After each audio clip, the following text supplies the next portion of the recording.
Morning, अस्सलाम वालेकुम। पाकिस्तान में खुशामदीद। मैं हूं आपकी होस्ट युस्रा बलोच। उम्मीद करते हैं कि आपकी सुबह बहुत अच्छे से गुजरी होगी। कोशिश किया करें थोड़ी सी पॉजिटिव सोच के साथ और अच्छी एनर्जी के साथ अपनी सुबह का आगाज़ किया करें। अच्छा जी, सुबह सुबह हम जब जागते हैं तो जाहिर सी बात है सबसे पहले मेरे ख्याल में अभी सभी के सभी फ़ोन उठा के देखते हैं कि कौन से मैसेजेस आए हुए हैं, क्या हुआ है, क्या नहीं हुआ।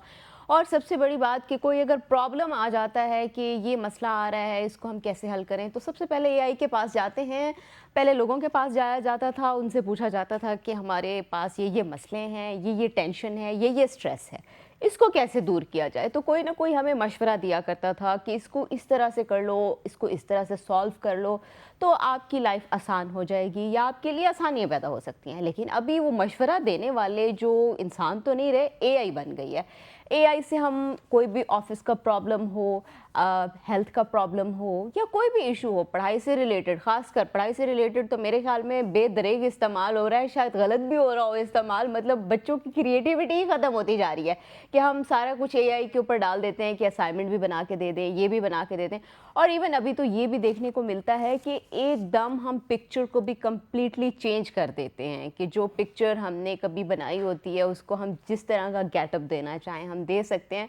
और आइडेंटिफाई करना भी इतना डिफ़िकल्ट हो जाता है कि ये वाकई ओरिजिनल पिक्चर है या एआई के थ्रू इसको चेंज किया गया है। तो इसी तरह ब्लॉकचेन और भी बहुत सी डेवलपमेंट दिन ब दिन नई नई होती जा रही हैं। और मेरे ख्याल में इतनी तेज़ी से हमारा दिमाग नहीं चल रहा जितनी टेक्नोलॉजी, जितनी रोज़ बरोज़ नई डेवलपमेंट्स आती जा रही है इसमें। और ज़ाहिर सी बात है जब आसानियाँ आती हैं साथ साथ चैलेंजेस भी आते हैं। टेक्नोलॉजी ने, इसमें कोई शक नहीं है कि ज़िंदगी को बहुत ज़्यादा आसान किया है, बहुत ज़्यादा वो कहते हैं ना कि टाइम इन्वेस्ट किए बगैर स्मार्ट वर्क की तरफ हम जा रहे हैं। जब हम एआई से कभी हेल्प लेते हैं या कोई काम करते हैं उसमें हमारा टाइम बहुत ज़्यादा बच जाता है। पहले बहुत ज़्यादा टाइम सर्व होता था। मतलब अगर एक हमने मशवरा भी लेना हो, सोच लें, ये एक छोटी सी एग्जांपल है, मशवरा लेना हो सबसे पहले हम उठते हैं, सोचते हैं किसके पास जाना है, जब जाते हैं गाड़ी या कुछ जाने के लिए अरेंज करते हैं तब उसके पास जाते हैं, वो टाइम देते हैं, हम मशवरा लेते हैं, कितना टाइम लगता है। और एक क्लिक के ऊपर अब हमें मशवरा मिल जाता है, तो कितना टाइम बचता है। टाइम में तो इसमें बड़ा, इसने स्मार्ट वर्क तो है ये एक लिहाज से। लेकिन इसके साथ साथ चैलेंजेस क्या क्या हैं, इसके ऊपर भी आज हम बात करेंगे कि एआई में कौन कौन से चैलेंजेस का हमें सामना करना पड़ सकता है। जाहिर सी बात है जब कोई भी चीज़ की, किसी भी चीज़ की इन्वेंशन होती है तो उसके साथ आसानियों के साथ साथ चैलेंजेस भी आते हैं। आज हमारे साथ स्टूडियो में इसी मौजू पर बात करने के लिए अहमद मंजूर आईटी एक्सपर्ट मौजूद हैं। अहमद, कैसे हैं? आपको वेलकम करते हैं। अल्हम्दुलिल्लाह मैम, आप बताइए कैसी हैं? मैं बिल्कुल ठीक हूँ। अच्छा अहमद, सुबह सुबह का आगाज़ किस तरह से करते हो? मैं फ़ोन को हाथ मार के एक्चुअली ये सुबह का आगाज़ नहीं होता, हाँ। मल्टीपल टाइम्स जो है ना हम हाँ। सारे ये कर रहे होते हैं। मैं वैसे ही नॉर्मली ना लेक्चर्स के दौरान भी एक बात कर रहा होता हूँ, आप सब बहुत अच्छे लोग हैं, मैं ऐसे करता हूँ, हाँ। ठीक है ना, यूं करके हाथ में देखा, अच्छा कितने लाइक्स आए, अच्छा किसी ने टैग तो नहीं मारा, अच्छा फिर वापस रख देता हूँ, अब ठीक तो है। ये मेरे ख्याल में सभी ऐसा दिस इज करते हैं हैबिट, कि दिस इज, फोन उठाया, कोई जी हाँ, ऑफिस से कोई जी हाँ। मैसेज नहीं आया हुआ, कोई रात को कुछ ऐसा इम्पोर्टेंट नहीं आ और गया। सबसे सब प्रॉब्लमेटिक बात पता क्या होती है, हाँ। जब नहीं आया होता हम टेंशन में रहते हैं, यार इंटरनेट चल रहा है कि नहीं चल रहा। ठीक है ना, हाँ, हमें बहुत सबसे इशू पहले हो रहा होता है। इंटरनेट को देखते हैं कि इंटरनेट कनेक्ट भी है कि नहीं। जी हाँ, देखें बड़ी मजे की बात यहाँ से एक्चुअली एक्चुअली ना अभी आने वाले दिनों में इंटरनेट ऑब्वियसली बहुत तेज होने लगा, लाइक 5G की बातें हो रही हैं और इस तरह की चीजें। तो आपकी ऑडियंस के लिए मजे की बात है कि 4G से 100x ज्यादा है 5G। अच्छा। अच्छा, अभी अगर हम हेल्थ केयर पे इस पे बात करें, एक छोटी सी मिसाल देता हूँ, वो ये है कि जी मिसाल के तौर पे आपका डेटा लाइव वाइटल साइंस ना किसी डॉक्टर के पास जा रहे हैं, अचानक सीधी लाइन आनी शुरू हो जाए तो टेंशन पड़ जाएगी, डॉक्टर भी भागा आएगा, घर वाले भी भागे, हाँ। आगे आके आप देखें इंटरनेट डिस्कनेक्ट हुआ है। ठीक है ना, ठीक है ना, ठीक है ना। तो हम वो काम नहीं आगे आने वाले दिनों में कर सकते, तो हमारी हाँ। एक्चुअली इंफ्रास्ट्रक्चर बड़ा अच्छा होना चाहिए, हमारी चीजें बहुत अच्छी होनी चाहिए। तो ये जो फोन वाली आदत है ना, ये अभी और किसी तरफ भी जा रही है, इसलिए मैंने ये बात सबसे पहले की कि जी आगे चल के लोगों का हेल्थ केयर डेटा, मिसाल के तौर पे आप फौरन देख रहे हैं, अच्छा मेरा बीपी तो नहीं शूट कर रहा, अच्छा जी ऐसे तो नहीं हो रहा, हाँ। तो ये सब बातें उस तरफ आपको लेके जा रही हैं बाय ऑल मींस।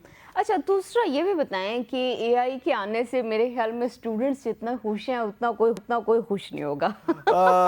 अच्छा, वो नाराज भी हैं बाय द वे, सिर्फ खुश नहीं है, ठीक है ना, उसकी अच्छा। रीजन है। हाँ। देखें जो हमारे जैसे लोग हैं, हमारे सामने आप लेके आए ना, ये हाँ। चैट जीपीटी से बनाया, वो फौरन पता लग गया था, अच्छा ये चैट जीपीटी से बना के लाए हो, हाँ। अच्छा जाके चेंज करके लेके आओ। ठीक है, देखें बात पता है क्या है, हाँ। आपने थोड़ी देर पहले एक बात की, क्रिएटिविटी खत्म हो रही है। एक्चुअली क्रिएटिविटी खत्म नहीं हो रही, जो क्लैरिकल वर्क है वो खत्म हो रहा है। अच्छा। जैसे एक, अगर मैंने 10,000 लाइनों का एक कोड लिखना है, या 10,000 लाइनों का मैंने एक डॉक्यूमेंट लिखना है, तो वो मैं किसी आसानी से तो लिखवा सकता हूँ किसी से, यानी कि जैसे पहले भी, जिसको हम पहले पुराने जमाने में गूस्ट राइटर कहते थे, यानी लोग अपने नाम से किसी दूसरे का नावल शाया कर देते थे, ठीक है, यानी कि उससे परचेज करके कि लिखवाते किसी और से। इस तरह स्क्रिप्टिंग में भी होता था, डिफरेंट जगहों पे होता था। अब असल में वो काम नहीं हो रहा। अच्छा। Now you are the owner of your own thing. अच्छा, अब आपने अगर एक चीज बना ली, यानी वो प्रोग्रामिंग से बना ली, वो जैसे, अब आप उसको और बेहतर कर सकते हैं। देखें, एंटरप्रेन्योर्स के अंदर एक टर्मिनोलॉजी चलती है, वो ये है कि बना लो, उसके साथ साथ फिर जो उसमें प्रॉब्लम्स आएंगी उसको सही अच्छा करते जाना। तो अब आप इसको सोच के देखें कि डॉक्यूमेंट जो है वो आपने बनवा लिया किसी से, अब हाँ, अगर नहीं पढ़ा तो वो आपकी गलती है, और उसमें से मेरे जैसे ने सवाल कर लिया तो वो भी आपकी गलती है। ठीक है, देखें अच्छा। देखें, अब आप मैं वही, नॉर्मली हम एक दफा पहले भी बात कर रहे थे, वो ये था कि हमारे यहाँ तो इस तरह भी होता है ना कि जब आप ईमेल चैट जीपीटी से लिखवाते हैं, as it is copy paste डाल के सेंड भी कर देते हैं, और नीचे लिखा होता है add your name here, add your date here. वो मुझे एक बात याद आ रही है, बड़ी इंटरेस्टिंग सी है, कि मुझे किसी ने शेयर किया कि उन्होंने चैट जीपीटी से सारे के सारा पेपर में छापा मार दिया और नीचे लिख दिया सी मोर, तो सर ने कहा और किसी की सप्ली बने ना बने, तुम्हारी इसकी गलती बनेगी। है। देखिए, मैं कहने का मकसद है ना, वो नीचे, अच्छा फिर मजे की एक और बात, उसने ना एक स्क्रिप्ट दिया होता है कि यहाँ से यहाँ तक कॉपी करें। अच्छा। लोग क्या करते हैं, पूरा कॉपी करते, जिसके नीचे उसने लिखा होता है डू यू वांट, आपको पता होगा किसी न्यूज़पेपर में भी इस तरह में भी आ गया था, इस तरह, ठीक है, कुछ इस तरह सा हुआ था। तो वो कहने का मकसद ये है कि नकल के, यहाँ पे साबित होता है नकल के लिए अकल की जरूरत है, हर जगह पे हर चीज नहीं इस्तेमाल कर लेनी। देखें, इसी तरह ना, जैसे हमने ये बात की, इसी तरह टेक्नोलॉजीज के डिफरेंट स्टेप्स हैं। हमें अभी, ठीक है, एआई का बड़ा बूम आया हुआ है, बेसिकली एआई का नहीं, चैट जीपीटी का बड़ा बूम आया हुआ है, या वाइब कोडिंग का बड़ा बूम आया हुआ है। असल में तो ये एआई की तरफ पहला स्टेप है, लोग इसको ये मानना शुरू हो गए हैं कि पता नहीं क्या, अभी तो इसने बहुत आगे की तरफ जाना है। यानी देखें, मैं आपके सामने एक प्रैक्टिकल चीज रखता हूं, आपके जो क्राइम्स हैं, ठीक है, वो इससे कम हो सकते हैं अगर आप कैमरास इस तरह के लगा दें जो कि डिटेक्ट करे कि इस बंदे ने, यानी आप उसके अंदर डेटा डालें कि इस बंदे ने क्राइम किया, वो पूरे लाहौर में, पूरे पाकिस्तान के अंदर वो बंदा जहां से भी गुजरे सबसे पहले टैग होके सामने आएगा। This is just one application. ये सिर्फ एक, वैसे बता रहा हूँ कि ये सब कुछ, और आई होप कि स्मार्ट सिटी और वो सारे इसको इंप्लीमेंट करने की तरफ भी जा रहे हैं, या कर चुके हैं, लेकिन उसके अलावा भी सोच के देखेंगे और कितनी, इसी तरह टेक्नोलॉजीज के मल्टीपल लेयर्स हैं। जैसे पहली लेयर आईओटी है, that is internet of things, वो स्मार्ट डिवाइसेस की तरफ आ जाता है। अच्छा, अब उसके अंदर से अभी आगे चल के और इस पे बात कर बताता हूँ कि जी, अच्छा, अब उसके फिर मिडलवेयर आती है, दैट इज ब्लॉकचेन। ब्लॉकचेन में डेटा सेव हो रहा है सारे का सारा, हमने सो कॉल्ड उसको कर लिया वरना क्रिप्टो करेंसीज है ब्लॉकचेन, और वो सारा, तो वो नहीं, ब्लॉकचेन एक रिकॉर्ड कीपिंग सिस्टम है, ठीक है। अब आपने ढेर सारा रिकॉर्ड की रख लिया, अब उसका करना क्या, यानी कि मैं जी अपने घर में पेपर पे पेपर भरता जा रहा हूँ, मिसाल के तौर पे, करना क्या एंड आउटपुट क्या है, उसकी आउटपुट ये है कि उस डेटा को एआई ने यूज करना है आपकी लाइफ को प्रोडक्टिव बनाने के लिए, यानी वो आपकी लाइफ को आसान बनाएगा। देखिए, चैट जीपीटी के आने से आप उसको जो मर्जी कहें, बच्चों के, जैसे बहुत सारे तालीमी इदारों में मैं सुनता हूँ कि जी बच्चों के दिमाग में ऑफ हो गए हैं, ये हो गया, वो हो गया। कल मैंने ना एक लिंक्डइन पे बड़ी मजे की पोस्ट पढ़ी, उस पर लिखा हुआ था एआई इन ब्लॉकचेन। अच्छा, अब ब्लॉकचेन के अंदर एआई नहीं इस्तेमाल हो सकती, यानी वो उसको ऑटोमेट करेगा, वो एक डिफरेंट टेक्नोलॉजी है। एआई विद ब्लॉकचेन असल कॉन्सेप्ट है। यानी आप खुद सोच के देखें, जितनी टेक्नोलॉजी है उन्हें एक दूसरे के साथ काम करना, एक दूसरे के अंदर काम नहीं करना कभी भी। वो हमारे यहाँ वो बताने वाले भी माशाल्लाह वैसे ही हैं, इन्फ्लुएंसर्स, जो आई एम सॉरी टू से, ठीक है, वो कहते हैं नहीं ये नहीं होगा तो ये तो बिल्कुल नहीं होगा। मैं वहाँ पे साबित कर दूँ, नहीं, जैसे हम कल परसों हम एक जगह पे गए हुए थे माशाल्लाह सारे दोस्त सेशन देने के लिए, तो वहाँ पे बात हो रही थी कि किस किस को लगता है, बल्कि आपके ऑडियंस से भी क्वेश्चन, किस किस को लगता है हम टेक्नोलॉजी में बहुत पीछे हैं। अच्छा, ठीक है, आपसे भी मेरा क्वेश्चन है यही कि इस पे अहमद बात करेंगे, लेकिन अभी हम जाते हैं एक छोटी सी ब्रेक पे। कहीं मत जाइएगा, हमारे साथ रहिएगा।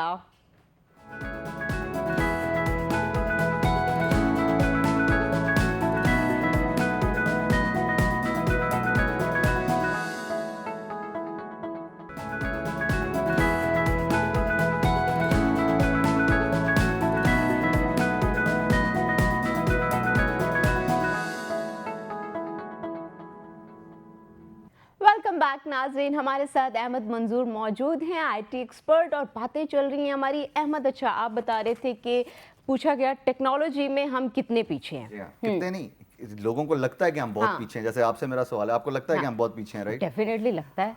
अच्छा, अब आपकी ऑडियंस अगर मैं सवाल करूं, आईफोन 17 प्रो किसने रखा हुआ, सारे हाथ खड़ा कर देंगे। हाँ, हाँ। तो इसका मतलब टेक्नोलॉजी में तो हम बिल्कुल पीछे ना हुए। टेक्नोलॉजी तो हमारे पास भी वही है जो उनके पास है। इसका क्या मतलब, हमें यूज करनी नहीं आती, हम सिर्फ उसको पता क्या देख के लेते हैं, इससे पिक्चर कितनी अच्छी आती है। हाँ, क्या बात है। क्या बात है, बाकी छोड़ दें, ठीक है ना। हम उसका फुल पोटेंशियल यूज ही नहीं करते। अच्छा, हमारा मेन पर्पस ही यही होता है, फोन लेना है, उसमें हमने देखना है वीडियो अच्छी बन जाएगी, पिक्चर अच्छी बन जाएगी, स्टोरेज अच्छा है, फोटोज वीडियोस मूवीज रखने के लिए, तो बस दैट्स इट। हमने ये मोबाइल ले लिया। हाँ, मोबाइल। हमने कभी ये समझने की कोशिश ही नहीं की कि असल में मोबाइल का काम क्या है। हाँ, और मुझे तो लगता है ऐसी एप्लीकेशन हम जब तक जरूरत ना पड़े एक्सप्लोर ही नहीं करते। और मजे की एक और बात देखें, कभी किसी ने ये सोचने की कोशिश की है कि स्मार्टफोन को स्मार्टफोन क्यों कहते हैं? अच्छा, अब स्मार्ट तो स्मार्ट वॉच के आगे भी लग रहा है। हाँ। स्मार्ट आजकल सिटीज भी बन रहे हैं। हाँ। स्मार्ट होम्स भी आ रहे हैं। तो इसका मतलब ये स्मार्ट क्या, आप स्मार्टफोन भी है। कभी जिंदगी में किसी ने सोचने की कोशिश की है ये क्या है? देखें, ये वो लोग नॉर्मली, मैं जाके यूनिवर्सिटी में क्वेश्चन करता हूँ तो नॉर्मली मुझे बड़े मजे के जवाब में खैर सुनने का मतलब, जिसमें सबसे मजे का जवाब जो मुझे लगता है वो ये, सर ये बड़ा प्यारा सा होता है ना इसलिए स्मार्ट होता है। ठीक है, ठीक है। लेकिन मजे की बात ये है, smart is an abbreviation of self monitoring analysis and reporting technology. अच्छा। अब आप इसके अंदर उसको इंटेलिजेंट बना दें, इसके अंदर उसको स्मार्ट बना दें, इसके अंदर आप उसको स्लीक बना दें, व्हाटएवर, तमाम एट्रीब्यूट आप इसके अंदर ऐड कर दें, डेटा ओरिएंटेड कर दें, ठीक है। मैं सिर्फ एक बात हमेशा कहता हूं कि नॉलेज लें। देखें, मिसकॉन्सेप्शन इतना बड़ा जिन है ना, अगर आप उसके अंदर जीते रहेंगे आप कभी तरक्की नहीं कर सकते। यानी आप इसको ऐसे एक दफा सोच के देखें कि कई दफा हमें याद होगा आपको बचपन में ना, हमें डराया जाता था ये वाला दरवाजा नहीं खोलना। हाँ, ठीक है। हाँ। इस दरवाजे के पीछे जिन है। जिन है। ठीक है।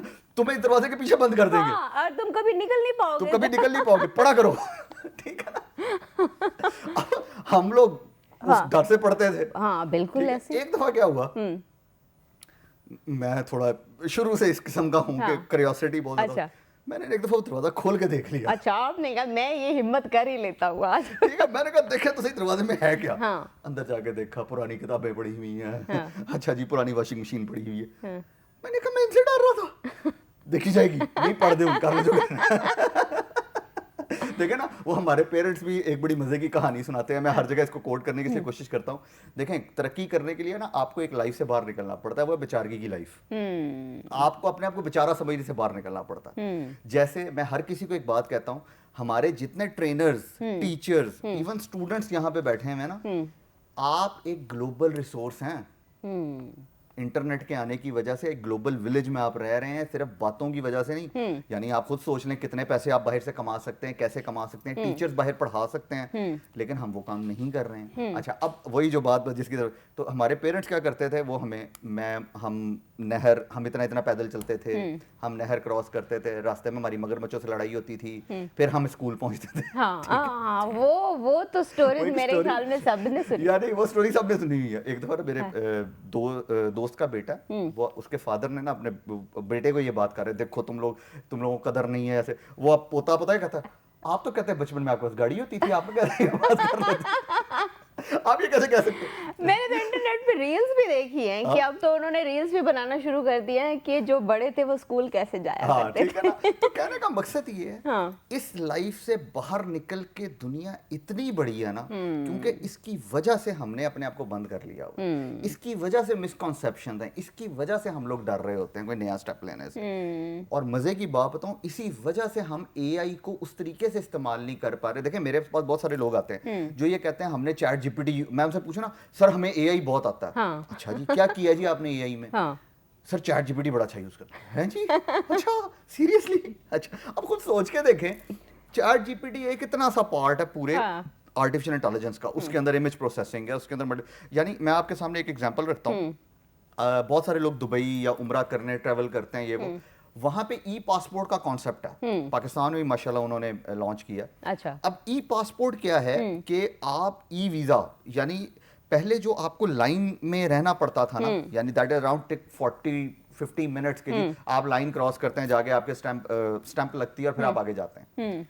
अब उन्होंने उसको 40 सेकंड्स पे ले आए, 30 सेकंड्स पे ले आए। सिर्फ एक डोर खुलता, आप उसमें जाते हैं, कैमरा आपको पहचानता है, नीचे लिखा हुआ आपका नाम एंड एवरीथिंग, लाइक अहमद मंजूर, वीजा नंबर, सब सारी डिटेल आ जाती है। अगला दरवाजा खुलता, आप बाहर चले जाते हैं। इवन आपको किसी और चीज की जरूरत ही नहीं है। हाँ। It took 30 to 40 seconds.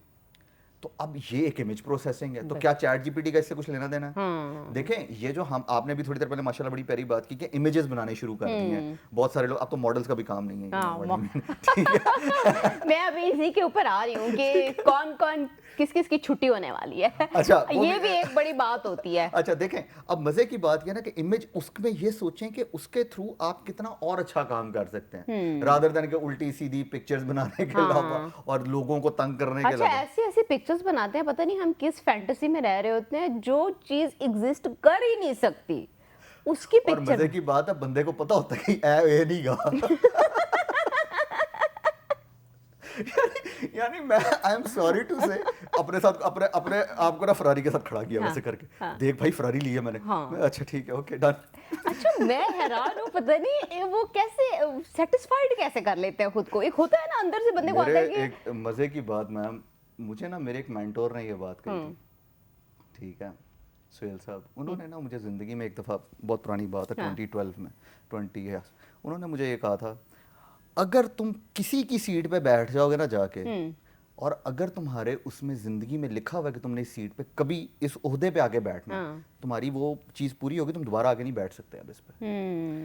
ये मैं लोगों को समझाने की कोशिश ये कर रहा होता हूँ कि अगर आपने वो पिक्चर बना के एक सेटिस्फेक्शन ले ली ना, वो खुशी ले ली, तो आप में से वो चाह ही मर जाएगी कि आपने ये काम करना है। हाँ, और अक्सर कहा जाता है कि एक काम के ऊपर अगर हम इतना सोचते हैं कि इसको परफेक्ट बना के हमने पेश करना है, वो चीज हम नहीं कर पाते।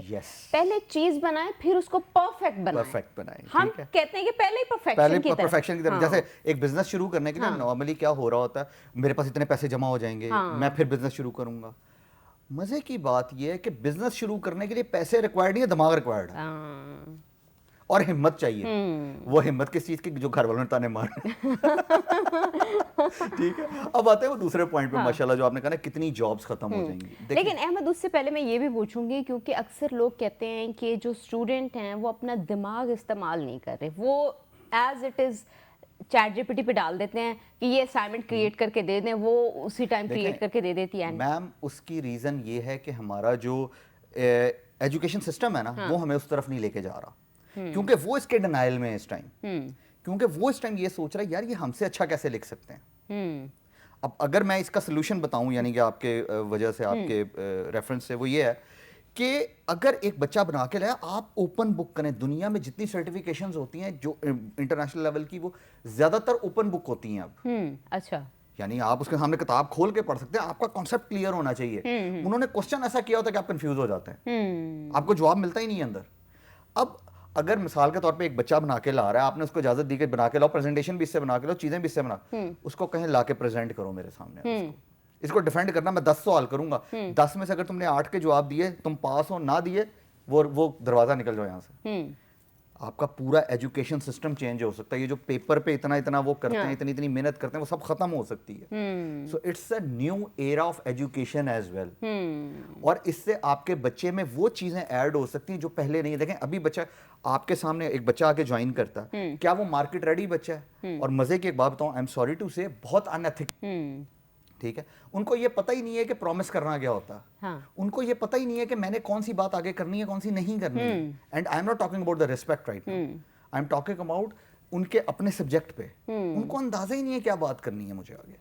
अब अगर मैं उनकी, यानी ये आप जो रट्टाबाजी का सिस्टम छोड़ के आप इसके ऊपर ये करें, और उसके बाद आप जो बाकी चीज़ है वो इसके ऊपर टाइम लगाना शुरू कर दें, उनके एथिक्स, उनकी प्रेजेंटेशन स्किल्स, उनकी कम्युनिकेशन स्किल्स, तो मेरा ख्याल है और बेहतरीन लोग हम पैदा कर सकते हैं। स्किल्स पे, वाकई स्किल्स पे काम करने की बहुत ज़्यादा ज़रूरत है। हम देखते भी हैं कि हम अगर पढ़ाई पे लगते हैं तो बस एक ही पढ़ाई की तरफ ही चल रहे होते हैं कि बस ये हमने ले लिया, कोई एडिशनल स्किल की तरफ नहीं। हालांकि अभी मैंने देखा है कुछ रुझान बन रहा है, बच्चे स्टडीज़ के साथ साथ फ्रीलांसिंग, कुछ इस तरह के कोर्सेज कर रहे हैं, ऑनलाइन काम कर रहे हैं। तो उससे उनको बड़ा फ़ायदा भी हो रहा है। और बहुत छोटी सी एज में बहुत बड़े बड़े हमारे पास मतलब एग्जाम्पल्स हैं कि उन्होंने अर्न किया है, नाम बनाया है, और लोग उनके हमारे जैसे लोग बैठ के उनका इंटरव्यू कर रहे होते हैं कि कैसे माशाल्लाह, बनाया आपने ये सारा कुछ। नाजरीन, अभी हम जाते हैं छोटी सी ब्रेक पे, कहीं मत जाइएगा, हमारे साथ रहिएगा आप।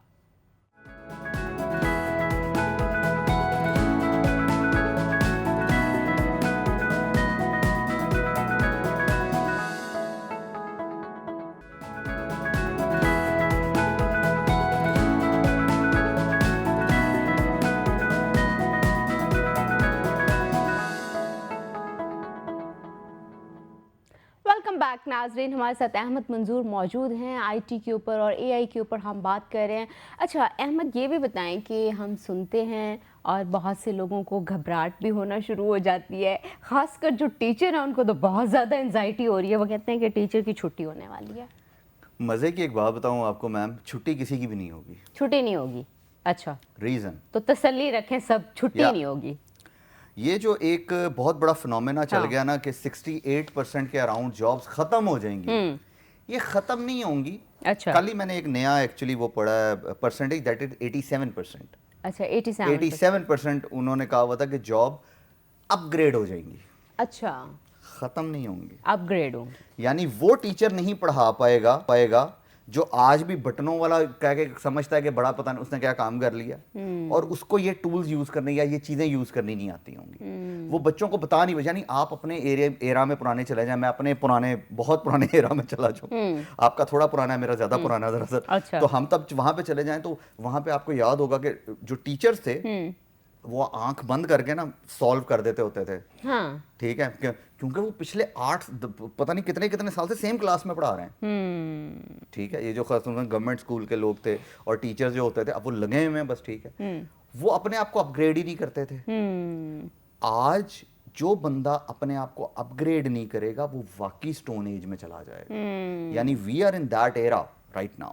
यानी जैसे आपके यहाँ पे कैमरा मैन है, आप अगर मैं मजे की बात बताता हूँ, अगर आप एडिटिंग अपने पिक्चर्स की और चीजों की आपको बेहतरीन तरीके से नहीं करनी आती, यानी पहले आपको क्या करना था, कोई बंदा हायर करना पड़ता था। Now you become a super human, वो जिसको हम सुपरमैन कहते हैं ना, और लोग कहते हैं कि नहीं नहीं वो चिपें लगा देंगे तो हम पता नहीं सुपर ह्यूमन बन जाएंगे।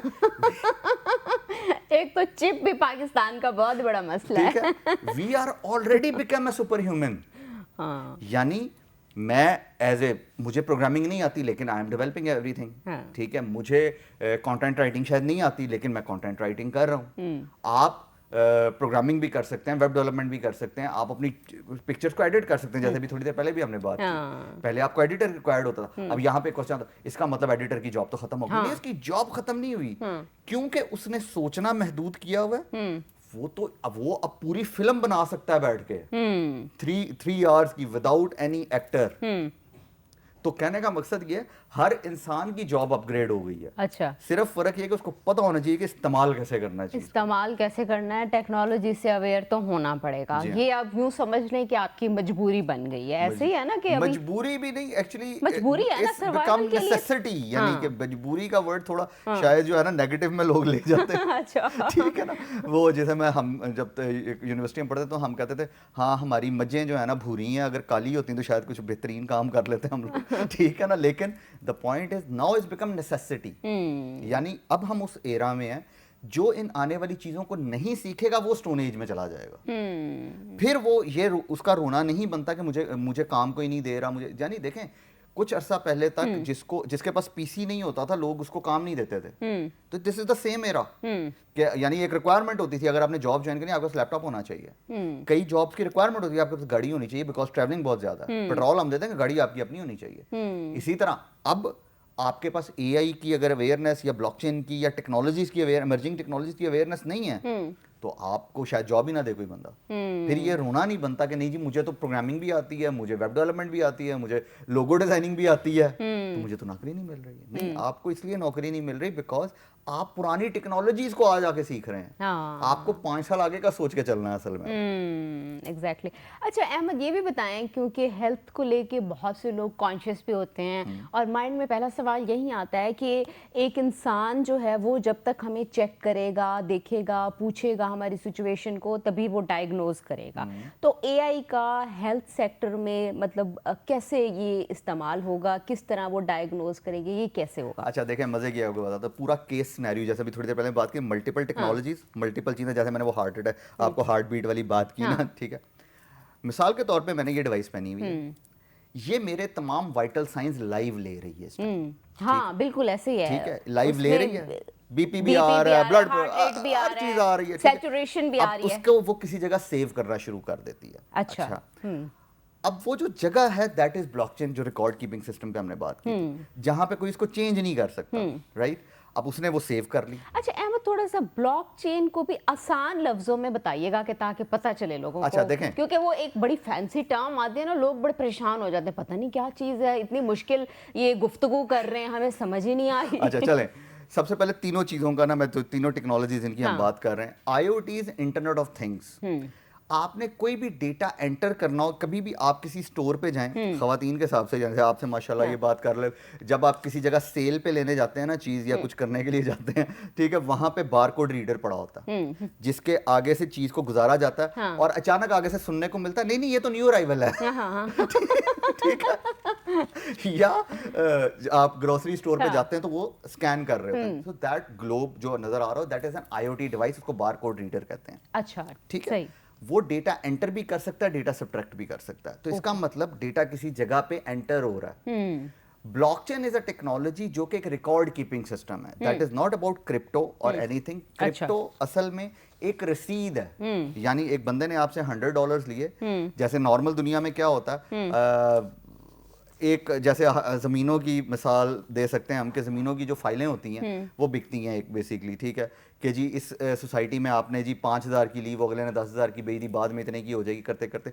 तो अगर मैं करूँ ये कि मैं $100 के इवज़ आपको एक पर्ची दे दूँ कि मैंने आपसे $100 लिए हैं, आप कहें अगले बंदे को कि जी ये पर्ची आप रख लो, वो जो है ना उसने पता नहीं किसी जगह इन्वेस्ट किए हैं और वो जी $200 हो जाएगा, वो अगले को दे $1,000 हो जाएगा, करते करते आखिरी बंदे ने $5,000 पे वो चीज परचेज की, राइट? अब जब वो वापस उस बंदे के पास गया तो वो तो कहता मैंने तो कहीं इन्वेस्ट नहीं किया, वो बंदा रखवा के गया, $100 वापस पकड़ो अपना, ठीक है। अगर मैं इसको डिजिटल कर दूं तो it's become a financial record. तो बिटकॉइन या और क्रिप्टो करेंसीज या crypto coins, these are the financial records, nothing else. Okay, अच्छा, ठीक है, जो एक जगह से जो एक दूसरे के नाम चेंज हो सकते हैं, और इसकी कोई वो नहीं है, हमने इसको बहुत फैंटेसाइज कर दिया हुआ हमारे इन्फ्लुएंसर्स ने या लोगों ने, ठीक है। अच्छा, इसके पीछे जो टेक्नोलॉजी चलती है that is blockchain. Blockchain technology की खूबसूरती ये है कि उसके अंदर कोई चीज डुप्लीकेट नहीं हो सकती। अच्छा, उसके अंदर कुछ लेयर्स ऐसी, उसके अंदर वो ज्यादा टेक्निकल हो जाएगा, एल्गोरिदम्स बनाए हुए हैं कि उसमें कोई भी, यानी अगर युसरा बलोच एक हैं, आप पूरी दुनिया में एक ही हैं, यानी वो जैसे बहुत सारे लोगों ने फेसबुक पे लिखा होता है 1 in 8 बिलियन, राइट? तो इट्स अ रियलिस्टिक अप्रोच कि अगर मैं आपका अभी तो आप कर सकते हैं ना कि मल्टीपल ईमेल एड्रेसेस बना लें, मल्टीपल चीजें बना लें, आप जैसे फेक अकाउंट्स बन जाते हैं।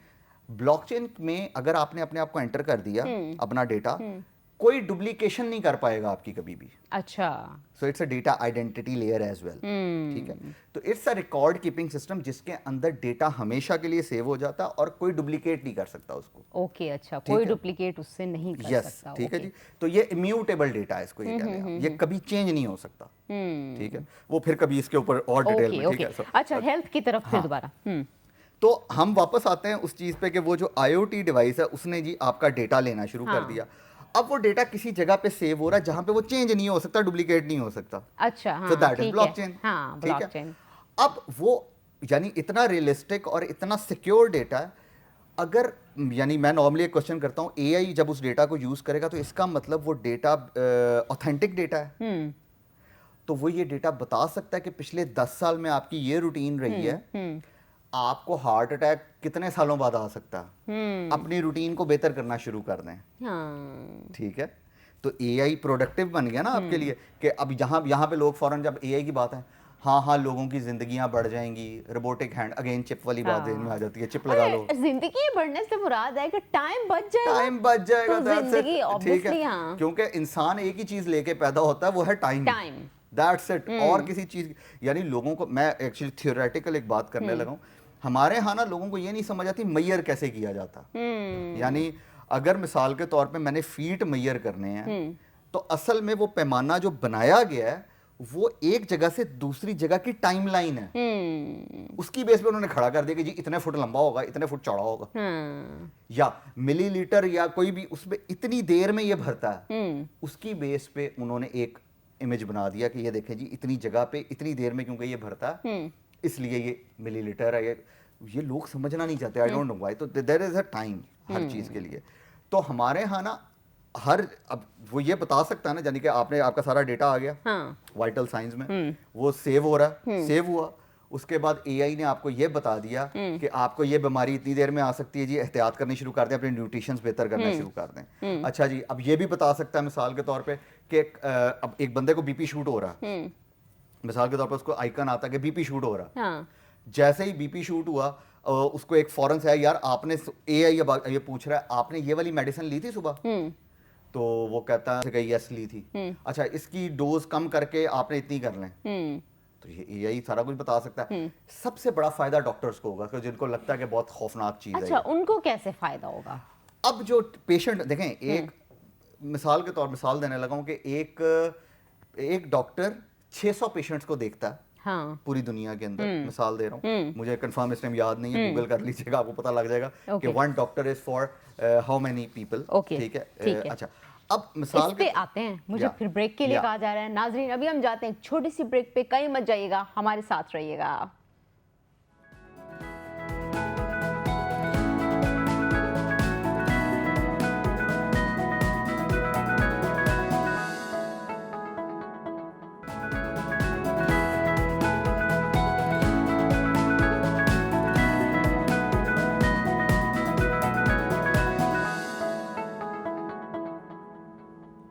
वेलकम बैक नाजरीन, हमारे साथ अहमद मंजूर मौजूद है, उनके साथ चल रही है हमारी कॉन्वर्सेशन। अच्छा अहमद, डॉक्टर कैसे फ़ायदा उठा सकते हैं? डॉक्टर बेचारे तो बड़े परेशान हैं, और जब भी डॉक्टर से मिलते हैं वो कहते हैं पता नहीं क्या क्या हो रहा है, अब तो समझ ही नहीं आ रहा कि हम आगे क्या करें। जो मैंने बात कर रहा था वो ये थी कि जी एआई के हिसाब से, यानी कि अब एक डॉक्टर बता दो, बस पूरी दुनिया में 600 पेशेंट्स के लिए एक डॉक्टर डेडिकेट है मिसाल के तौर पे, उनमें से क्रिटिकल कितने होंगे, कितने पेशेंट्स क्रिटिकल होंगे? 2, 4, 5।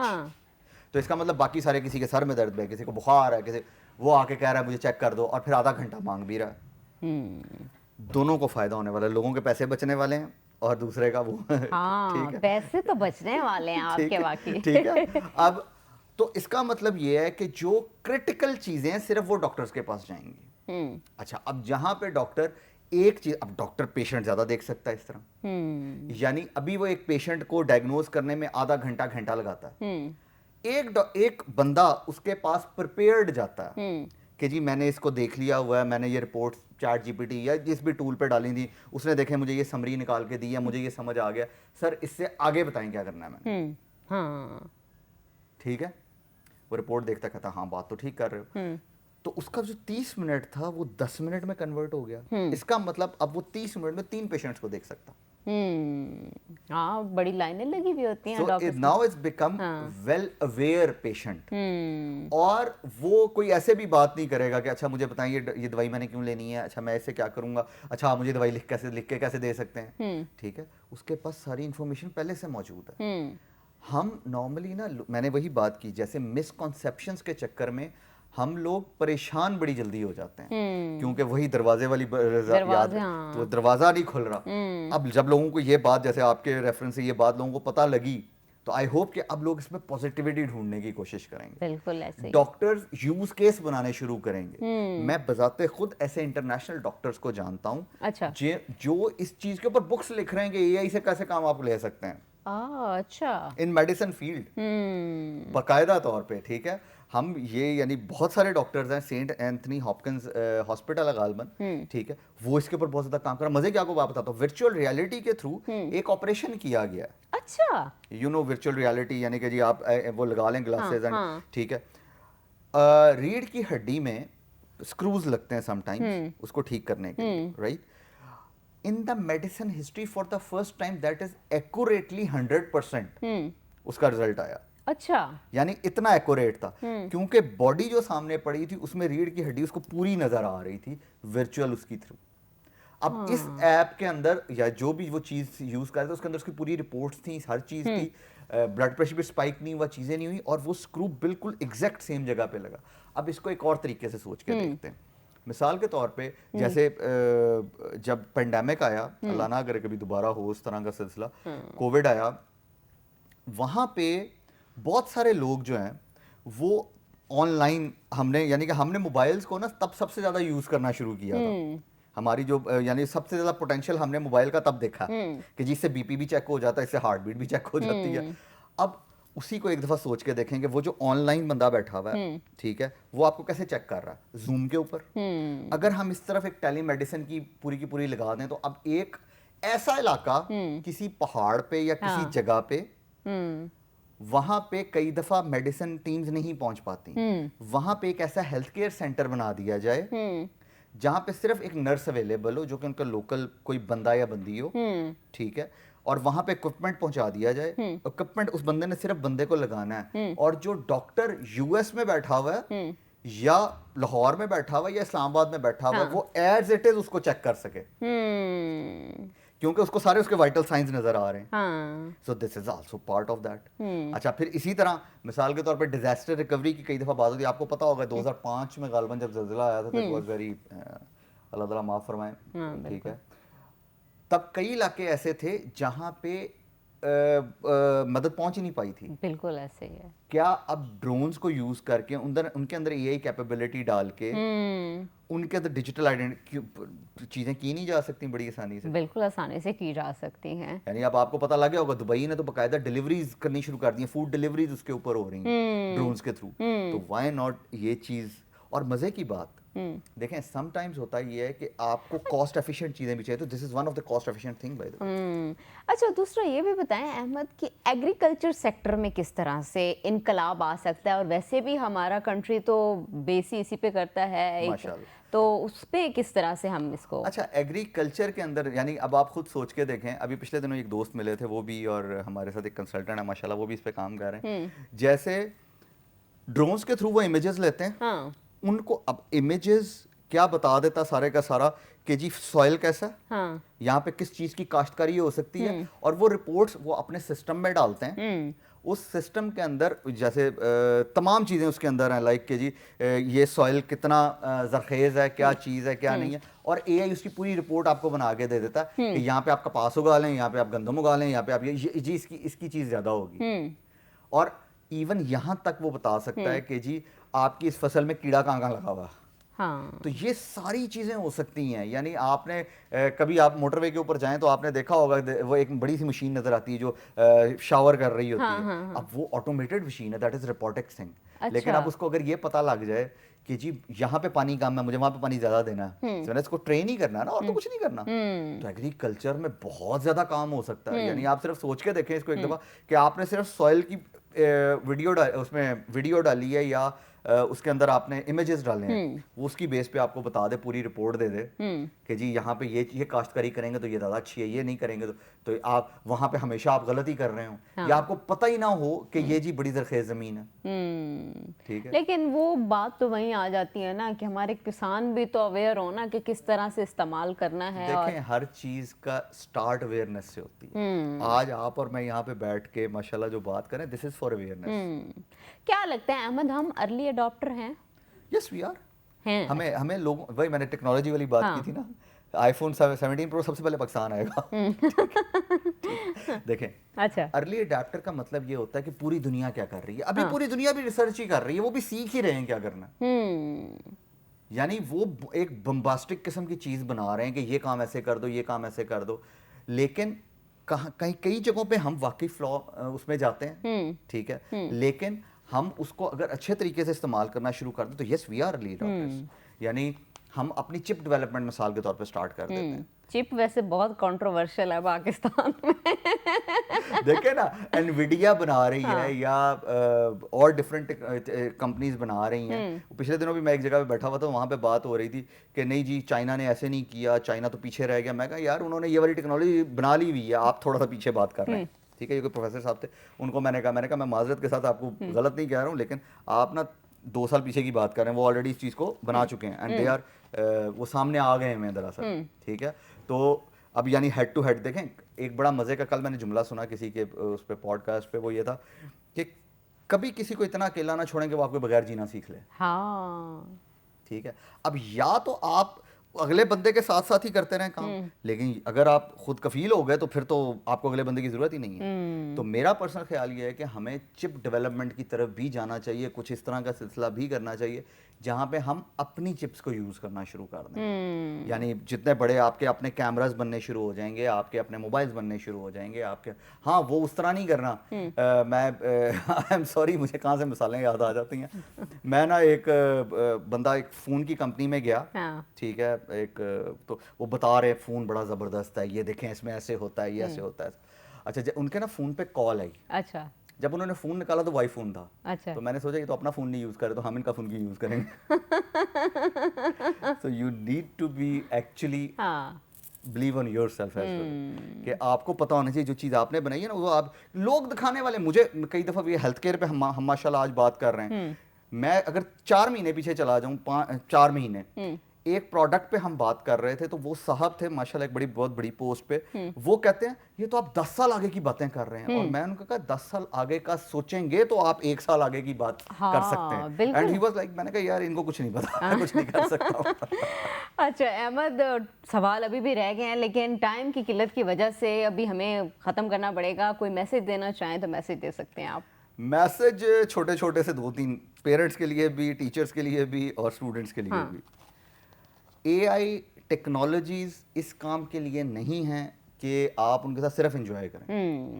दे are here to grow with you. उनके आपने उनके साथ ग्रो करना है। और ये भी नहीं सोचना कि मुझे ए टू जेड हर चीज आ गई है। किसी इंसान को ए टू जेड कभी कुछ नहीं आ सकता। सीखता ही रहता है इंसान, ठीक है? मरते दम तक जी सीखता हाँ, रहता तो है। इसलिए कभी इस मिसकॉन्सेप्शन से बाहर निकलें, पेरेंट्स भी, टीचर्स भी और स्टूडेंट्स भी, तो इंशाल्लाह मुल्क तरक्की करेगा। जी नाजरीन, पहले चीज़ को सीखें, पहले कुछ चीज़ बनाएं, फिर उसमें परफेक्शन लेके आएं। तो पहले सीखना तो कोशिश करें, ये ना करें कि मुझे अभी परफेक्ट नहीं आती या नहीं आएगी या मैं नहीं कर पाऊंगा। जिस तरह से अहमद ने बात की है, स्टार्ट लेके जाहिर सी बात है इंसान मंजिल तक फिर इंसान पहुंच ही जाता है। नाजरीन, अभी हम जाते हैं एक छोटी सी ब्रेक पे, ब्रेक से वापस आएंगे तो नए मेहमान का आपसे तारुफ करवाएंगे। हमारे साथ रहिएगा।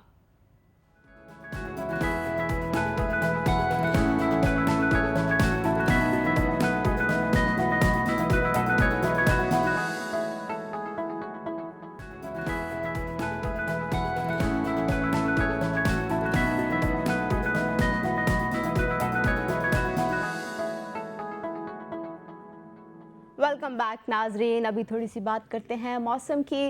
मौसम का मतलब सिर्फ ये नहीं होता कि सर्दी, गर्मी, या हम देखते हैं कि बारिशें हो रही होती हैं और इस तरह का वेदर हो रहा होता है। सिर्फ इससे मौसम के बदलने से सेहत, सफ़र, ज़िंदगी बहुत ज़्यादा मुतासर होती है।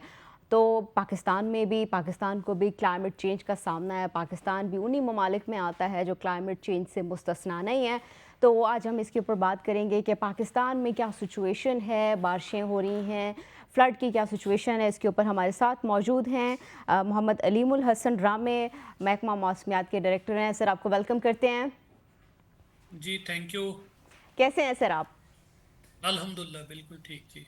अच्छा सर, अभी तक पाकिस्तान की मजमूई सूरत हाल क्या है मौसम के लिहाज से? क्योंकि जाहिर सी बात है क्लाइमेट चेंज का भी सामना है, बारिशें भी हो रही हैं, तो उसके ऊपर क्या टेक है आपका? देखिए अभी जो हमने मॉनसून की फोरकास्ट इशू की थी उसमें हमने जीबी में अबव नॉर्मल रेनफॉल प्रिडिक्ट की थी। बाकी तमाम रीजन्स में ना वो बिलो नॉर्मल रेनफॉल प्रिडिक्ट की थी। और यकम जुलाई से अभी तक आज की डेट तक मॉनसून जब से स्टार्ट हुआ है उस वक्त से लेके अब तक का बारिशों का हम वो एनालिसिस करें तो हमारे जीबी और पंजाब में जो है अबव नॉर्मल बारिशें हुई हैं। बाकी तीनों सूबों में जो है वो बिलो नॉर्मल हैं। तो ओवरऑल अगर हम पाकिस्तान की बात करें तो पाकिस्तान में तकरीबन 5% बिलो नॉर्मल बारिशें अभी तक हुई हैं, जबकि जो कोर मॉनसून मंथ है जुलाई का और अगस्त के 2 महीने, 1 महीना ऑलमोस्ट गुजर चुका है, लेकिन आज से एक और स्पेल जो है एक्टिव मॉनसून स्पेल वो एक्टिव होने जा रहा है। जी। अच्छा। अच्छा सर, दूसरा ये भी बताएं कि ताकि लोगों को भी साथ साथ पता चलता जाए, क्योंकि अक्सर लोगों को पता ही नहीं होता हमें किस सिचुएशन में ये समझ जाना चाहिए कि अब जो बारिशें हो रही हैं अब थोड़ी सी खतरनाक सिचुएशन की तरफ हम जा रहे हैं।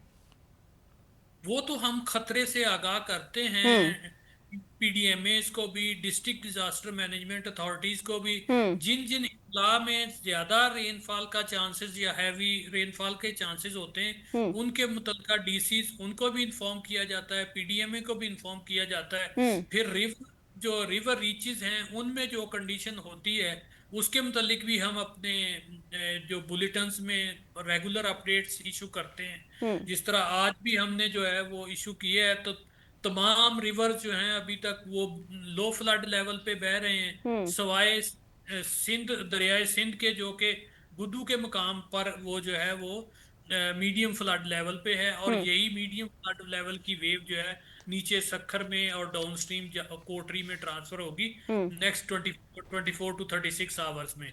जबकि अपर लेवल पे बालाई इलाकों में तमाम रिवर्स जो हैं वो लो फ्लड लेवल पे बह रहे हैं, लेकिन आज से जो सिस्टम एक्टिवेट होगा इसके जेर असर फिर से medium to high flooding expected है ईस्टर्न रिवर्स में, जिनमें चनाब है, रावी है, हम्म। सतलुज और इनके जो एसोसिएटेड ट्रिब्यूटरी नाले हैं जिनमें ये आ जाता है।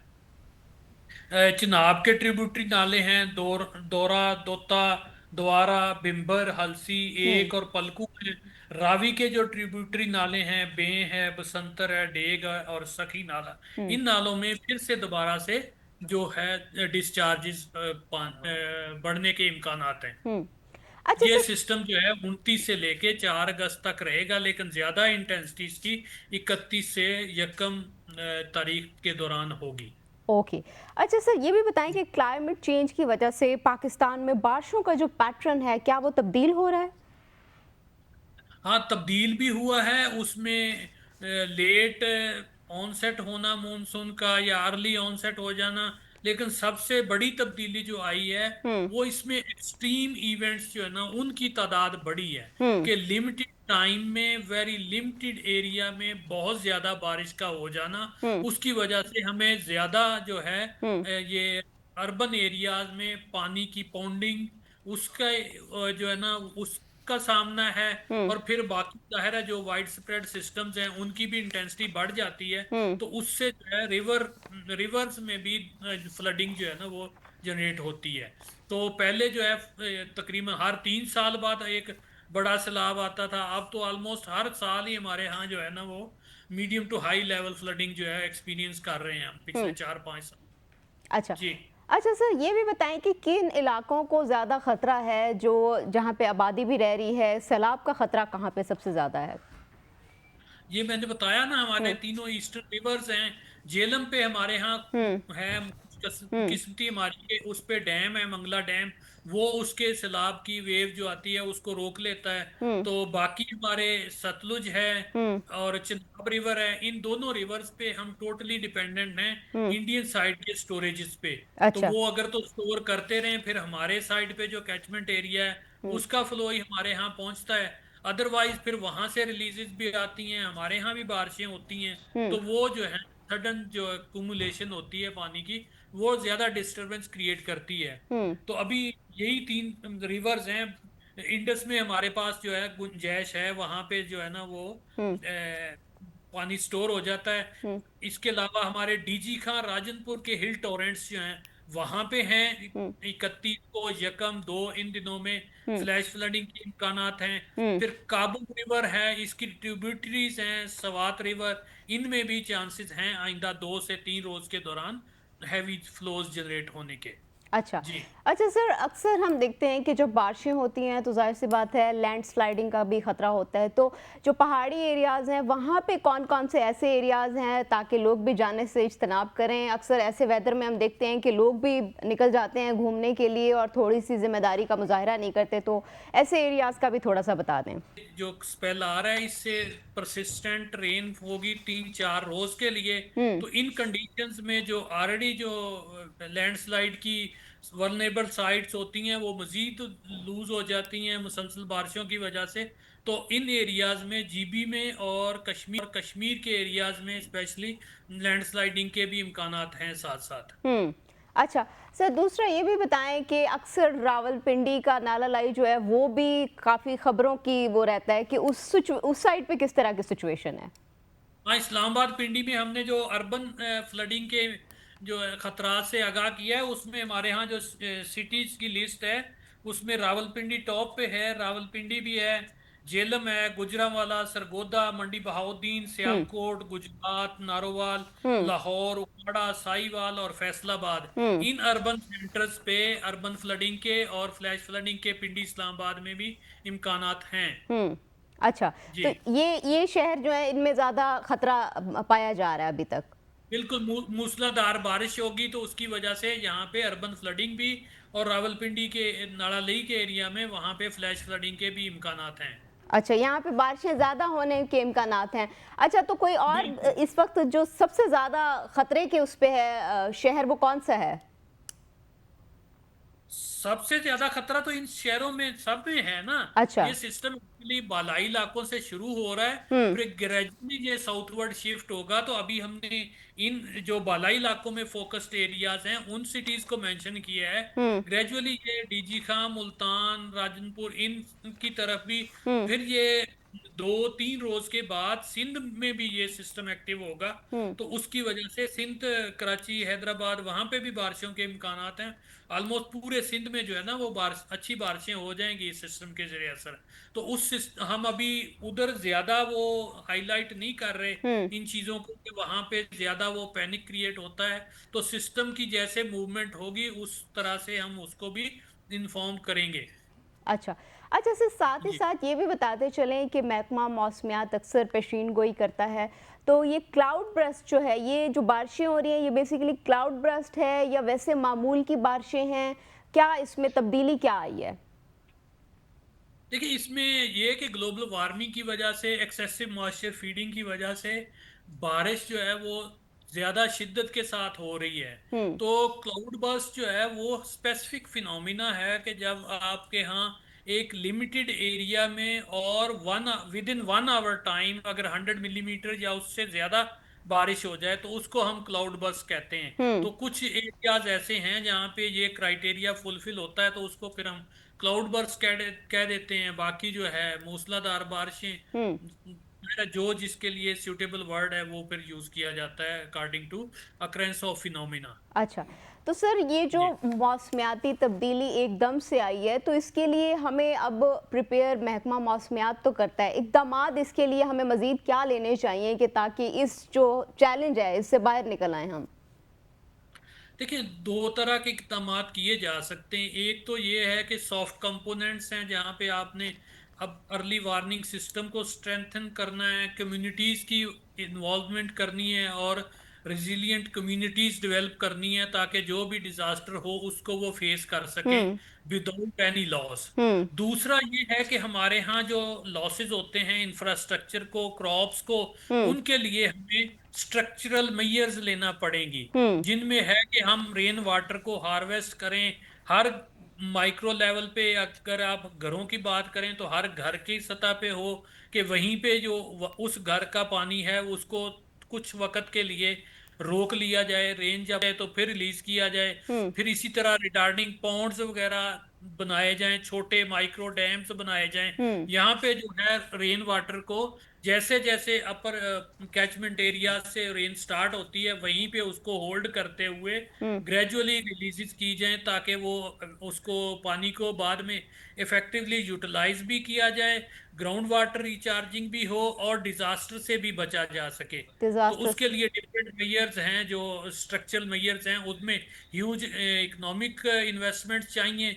अर्ली वार्निंग सिस्टम जो हैं उनमें आपकी ठीक। कम्युनिटी की इन्वॉल्वमेंट और सिस्टम्स को, अर्ली वार्निंग सिस्टम्स को, अपनी फोरकास्टिंग को बेहतर बनाना और उसको एंड जो है एंड माइल तक उसकी ट्रांसमिशन और उसकी रिलायबिलिटी को इन्हांस करना, ताकि कम्युनिटीज को उस पर ट्रस्ट भी हो, उस पर अमल भी करें। अच्छा जी, मौसम की सूरत हाल पर हम बात कर रहे थे, आपने भी गुफ्तगू सुनी है।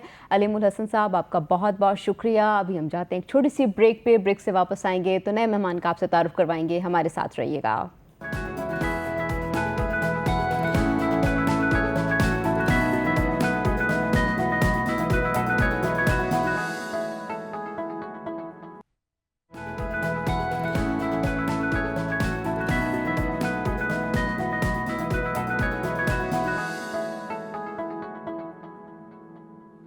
वेलकम बैक नाजरीन। हम मौसम के ऊपर बात कर रहे थे। जाहिर सी बात है, जब इस तरह का क्लाइमेट चेंज हो तो एकदम सडन चेंज आता है वेदर में, और सडन चेंज आए तो वो ऑब्वियसली अफेक्ट करता है। तो वैसे ही एक साथ फिरोज़ वाला का इलाका है और उसके मज़ाफ़ात में जो है बंद टूटने की वजह से जो फ्लड है उसका सामना है लोगों को, उसके ऊपर आज हम बात करेंगे थोड़ी सी। हमारे साथ बिलाल ज़फ़र एंकर हैं और रिपोर्टर रोही हैं हमारे साथ मौजूद हैं। वेलकम करते हैं बिलाल आपको। Thank you. अच्छा बिलाल, अभी तक की मजमूई सूरत हाल क्या है? फिरोज़ वाला का इलाका है, वीडियोस पिक्चर्स आ रही हैं, क्या देखा है आपने? यूसरा, वहाँ पे जो हमारे लाहौर में अगर रहते हो आप देखें तो आपको पता ही नहीं लगेगा कि सैलाब आ रहा है या नहीं आ रहा। सिर्फ टीवी को आप देखते हैं तो आपको पता लगता है कि दरिया रावी में जो है वो इस वक्त पानी की सतह बढ़ती जा रही है। लेकिन जिस वक्त हमें इत्तला मिली कि फिरोज़ वाला में भी बहुत सूरत हाल ख़राब है, तो हम वहाँ पहुँचते हैं। रोही की टीम जिस वक्त वहाँ पहुँचती है तो हम देखते हैं कि लोगों के घरों में 7-7, 8-8 फुट जो है वो पानी जा चुका है। और वो जो बंद, छोटी नहर का बंद टूटता है एक, जिसकी वजह से पानी आबादियों की तरफ आना शुरू हो गया और लोग बहुत बेबस दिखाई दिए वहाँ पे। जितनी देर मैं वहाँ पे रहा हूँ, रोही की टीम वहाँ पे रही है, तो हमने देखा कि कोई जो है वो इमदादी टीम वहाँ पे मौजूद नहीं थी, कोई रेस्क्यू के एहलकार वहाँ पे मौजूद नहीं थे, कोई एनडीएमए के लोग वहाँ पे मौजूद नहीं थे जो लोगों को रेस्क्यू करे और उनको बचाएं। लेकिन जो एक मुकामी जो तंजीमें बनी हुई हैं वो लोगों की जानों को बचाने के लिए अपना किरदार अदा कर रही थी। और लोग बहुत ज़्यादा मुश्किलात में हैं। वहाँ पे लाइट नहीं है, वहाँ पे सुई गैस नहीं है, कोई ऐसी सूरत हाल नहीं। अच्छा बिलाल, ये भी बताएं कि कौन कौन से इलाके हैं? बिल्कुल, फिरोज़ वाला के साथ जो है ये कुछ गांव हैं, वो बुल्लर गांव हैं, और उसके साथ फिरोज़ वाला के साथ साथ जितने गांव और भी हैं, और मुझे उसका शायद नाम देने से निकल रहा है, तो वो तमाम तर जो है बहुत ज़्यादा मुश्किल में है वहाँ पे लोग।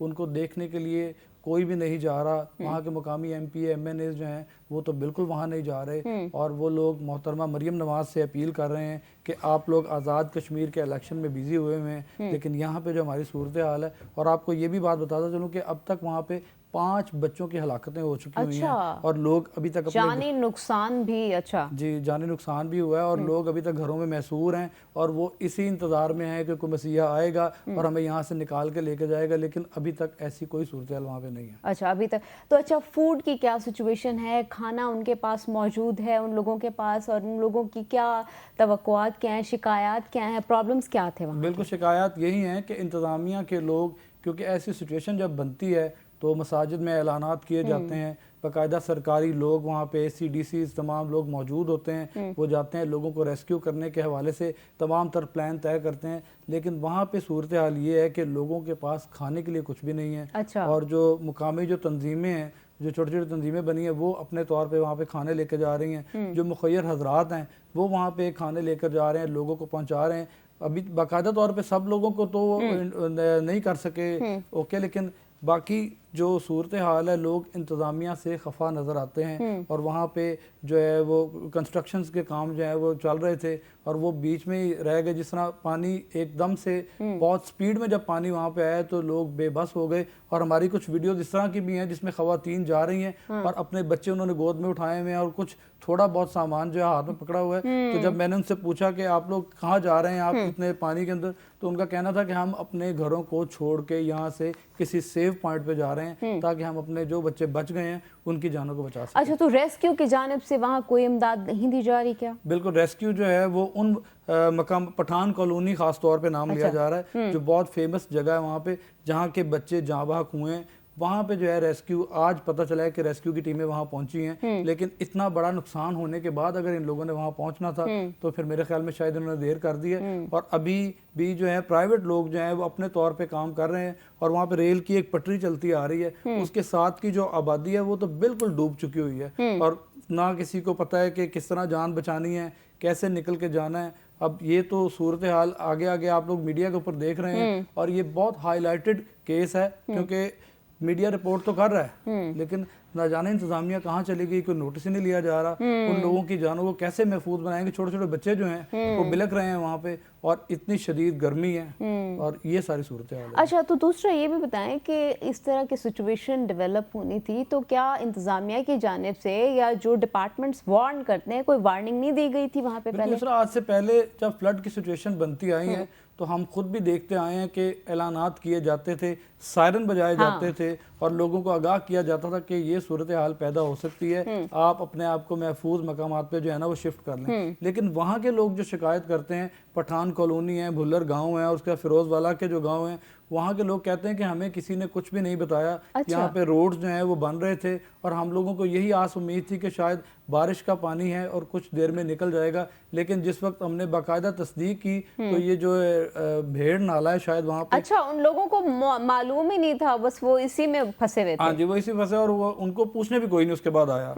मतलब उनकी जान पे बन गई है और वो लोग परेशानी में है कि किसी तरीके से पानी का फ्लो जो है बहुत तेजी से आबादी की तरफ बढ़ रहा है। अब एक आम इंसान क्या कर सकता है, सिर्फ देख सकता है। तो जिस वक्त मीडिया वहाँ पहुँचता है, रोही की टीम जिस वक्त वहाँ पहुंची तो उन्होंने बताया कि हम लोग बहुत ज़्यादा बेबस हो चुके हैं और हम डर रहे हैं कि अभी 4-4 फीट पानी है, ये रात तक जो है वो 7-7, 8-8 फीट जाएगा और उसके बाद हमारे साथ पता नहीं क्या सूरत हाल बनेगी। कुछ लोग ऐसे हैं जो कि 3-3 दिन से जो है वो अपने घरों में कैद थे और जब उनको रेस्क्यू किया गया वो बाहर आए हैं तो वो लोग रो रहे थे और बता रहे थे कि पता नहीं कब इंतजामिया आएगी, जो हमारा सामान बचा हुआ है, जो चीज़ें बची हुई हैं शायद वो भी बर्बाद होती नजर आ रही हैं। जानी के साथ माली नुकसान भी ऑब्वियसली लोगों का हो रहा है तो लोग जाहिर सी बात है बहुत ज़्यादा परेशान भी होंगे।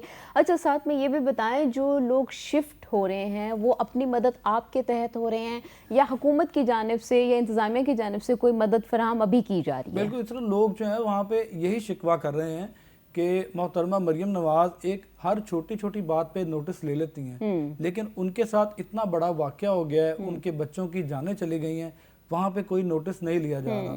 शायद उनका शिकवा MP-MNAs के साथ था कि मकामी MP-MNAs आते और हमारी दादरसी करते, लेकिन वो भी वहाँ पर नहीं पहुँचे और लोग अभी भी उसी तरह मुश्किलात में फंसे हुए हैं और रेस्क्यू और तमाम जो इदारे हैं उनकी तरफ से कोई खातिर खा इकदाम नजर अच्छा, नहीं आ तो रहे। कोई अभी नजर आ रहा है कोई शेल्टर या कुछ इस तरह का प्रोवाइड किया जा रहा है कि जहाँ पे वो छोटे रह से सके? कैंप प्राइवेट लोगों ने, मुखैर हजरात ने कैंप बना रखे हैं। अच्छा। जिसमें लोगों को रेस्क्यू करके 2-2 किलोमीटर दूर से उनको लेके आते हैं और उसके बाद उनको ला के बैठा देते हैं। ना वहाँ पे पंखे की सहूलत मौजूद है, ना वहाँ पे लाइट है, ना कुछ है, लेकिन उनको एक सेफ पॉइंट पे ला के बिठाया जा रहा है ताकि अपनी जानों को महफूज बना सकें। लेकिन अगर देखा जाए तो ऐसी सिचुएशन में गवर्नमेंट बड़ा किरदार अदा करती है और ख़ास तौर पे मोहतरमा मरियम नवाज जो अपने कामों की वजह से मशहूर हैं, लेकिन इस सूरत हाल में जो है ना वो बिल्कुल कहीं पे नजर नहीं आ रही। ये लोगों का शिकवा है और लोग कहते हैं कि मोहतरमा मरियम नवाज अगर नोटिस लेंगी तो शायद हमारे मसाइल हल हो जाएंगे। तो अच्छा, कोई भी हुकूमती नुमाइंदा वहाँ पर अभी तक नहीं नज़र आया इस सिचुएशन में? अक्सर हम देखते हैं कि हुकूमती नुमाइंदे या कोई ना कोई वहाँ पर जाके लोगों की दादरसी ज़रूर करता है, तो अभी तक की अगर आपने कोई क्वेश्चन पूछा है, उनसे बात की है ऐसे उनसे, तो उनका क्या रिस्पांस था? उनका यही बिल्कुल कहना है कि उस्मा बुखारी साहिबा के जो खावंद हैं समीउल्लाह खान साहब, वो भी वहाँ से MP हैं और उसके बाद पीर अशरफ रसूल साहब हैं, वो भी वहाँ से MP हैं, लेकिन उन दोनों में से कोई शख्सियत जो है वो वहाँ पे आके उनको नहीं पूछ सकी। हाँ, उनका बेटा जो है पीर अशरफ रसूल का, मोहम्मद अशरफ रसूल, वो वहाँ पे आते हैं, लोगों को कुछ देर के लिए पूछते हैं और वापस चले जाते हैं। लेकिन जो लोगों की उम्मीदें इन लोगों के साथ हैं, जिस तरह एक हुकूमती नुमाइंदा जाता है और लोगों के मसाइल हल करने में अपना किरदार अदा करता है, ऐसा कुछ भी वहाँ देखने के लिए नहीं मिल रहा। लोग बहुत मुश्किलात में हैं और इस वक्त वहाँ पे जो है जो फैमिलीज़ हैं वो दरबदर हुई हुई हैं, उनको कोई भी नहीं पूछ रहा। रेस्क्यू की तरफ से, रेस्क्यू की हर दौर में तारीफ होती आई है, लेकिन मैं अगर कहूँ कि रात में 3 घंटे वहाँ पे रुका रहा हूँ, मैंने एक वहाँ पे रेस्क्यू का एहलकार नहीं देखा, कोई एनडीएमए का बंदा नहीं देखा, किसी मस्जिद में ऐलान होता हुआ नहीं देखा। और सिचुएशन इस तरह की है कि लोग जो है अपनी मदद आपके तहत अपनी जानें बचा रहे हैं। अच्छा, अपनी मदद आपके तहत लोग जानें बचा रहे हैं, महफूज मकामात पर शिफ्ट हो रहे हैं।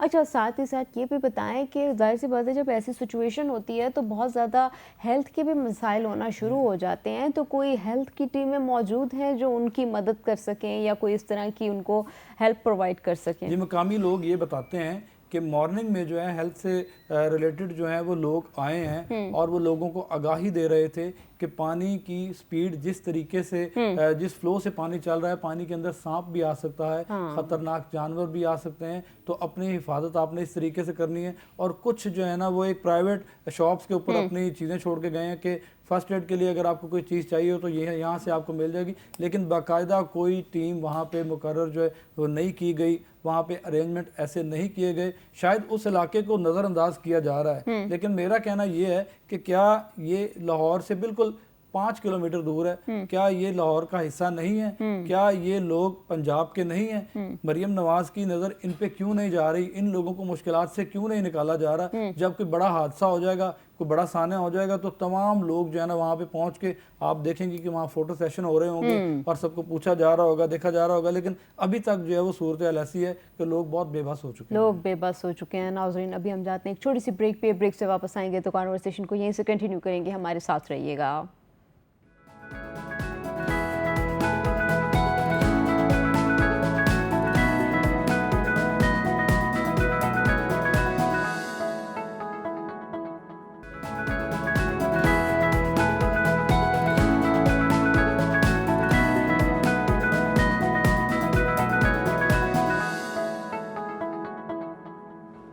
वेलकम बैक नाजरीन, हमारे साथ बिलाल मौजूद हैं। बिलाल के साथ हम बात कर रहे हैं। अच्छा बिलाल, थोड़ा सा ये भी बताएं कि क्या ऐसी सिचुएशन है, लोगों की हेल्प भी नहीं की जा रही, दूसरा ये कि लोगों के घरों में पानी दाखिल हो चुका है, तो जाहिर सी बात है कुछ दिन पानी मौजूद रहेगा तो घर गिरना भी शुरू हो जाते हैं, लोग इस वजह से भी परेशान होंगे। तो अभी क्या लोग घरों में मौजूद हैं या सब ने छोड़ दिए हैं? क्योंकि बहुत दफ़ा हम देखते हैं लोग अपने घरों को छोड़ भी नहीं रहे होते और भी सिचुएशन ज़्यादा वर्स हो जाती है। बिल्कुल, आपकी बात बिल्कुल 100% ठीक है। लोग किस तरह अपने घर को छोड़ के जा सकते हैं? बहुत सारी ऐसी फैमिलीज हैं जिन्होंने अपने बच्चों के लिए जहेज का सामान जमा करके रखा हुआ था और वो उसको छोड़ के किस तरह दूर जा सकते हैं। एक तो ये बहुत बड़ा पॉइंट है। दूसरी बात ये कि घरों के अंदर पानी 4-4 दिन से खड़ा हुआ है और ये खदशा है, ये डर है कि उसकी दीवारें जो हैं वो इस कदर खस्ता हो चुकी हैं कि कोई बड़ा नुकसान ना हो जाए। लेकिन कोई ऐसा बंदा, कोई ऐसा महकमा उनके पास नहीं गया और उनको ये नहीं बता रहा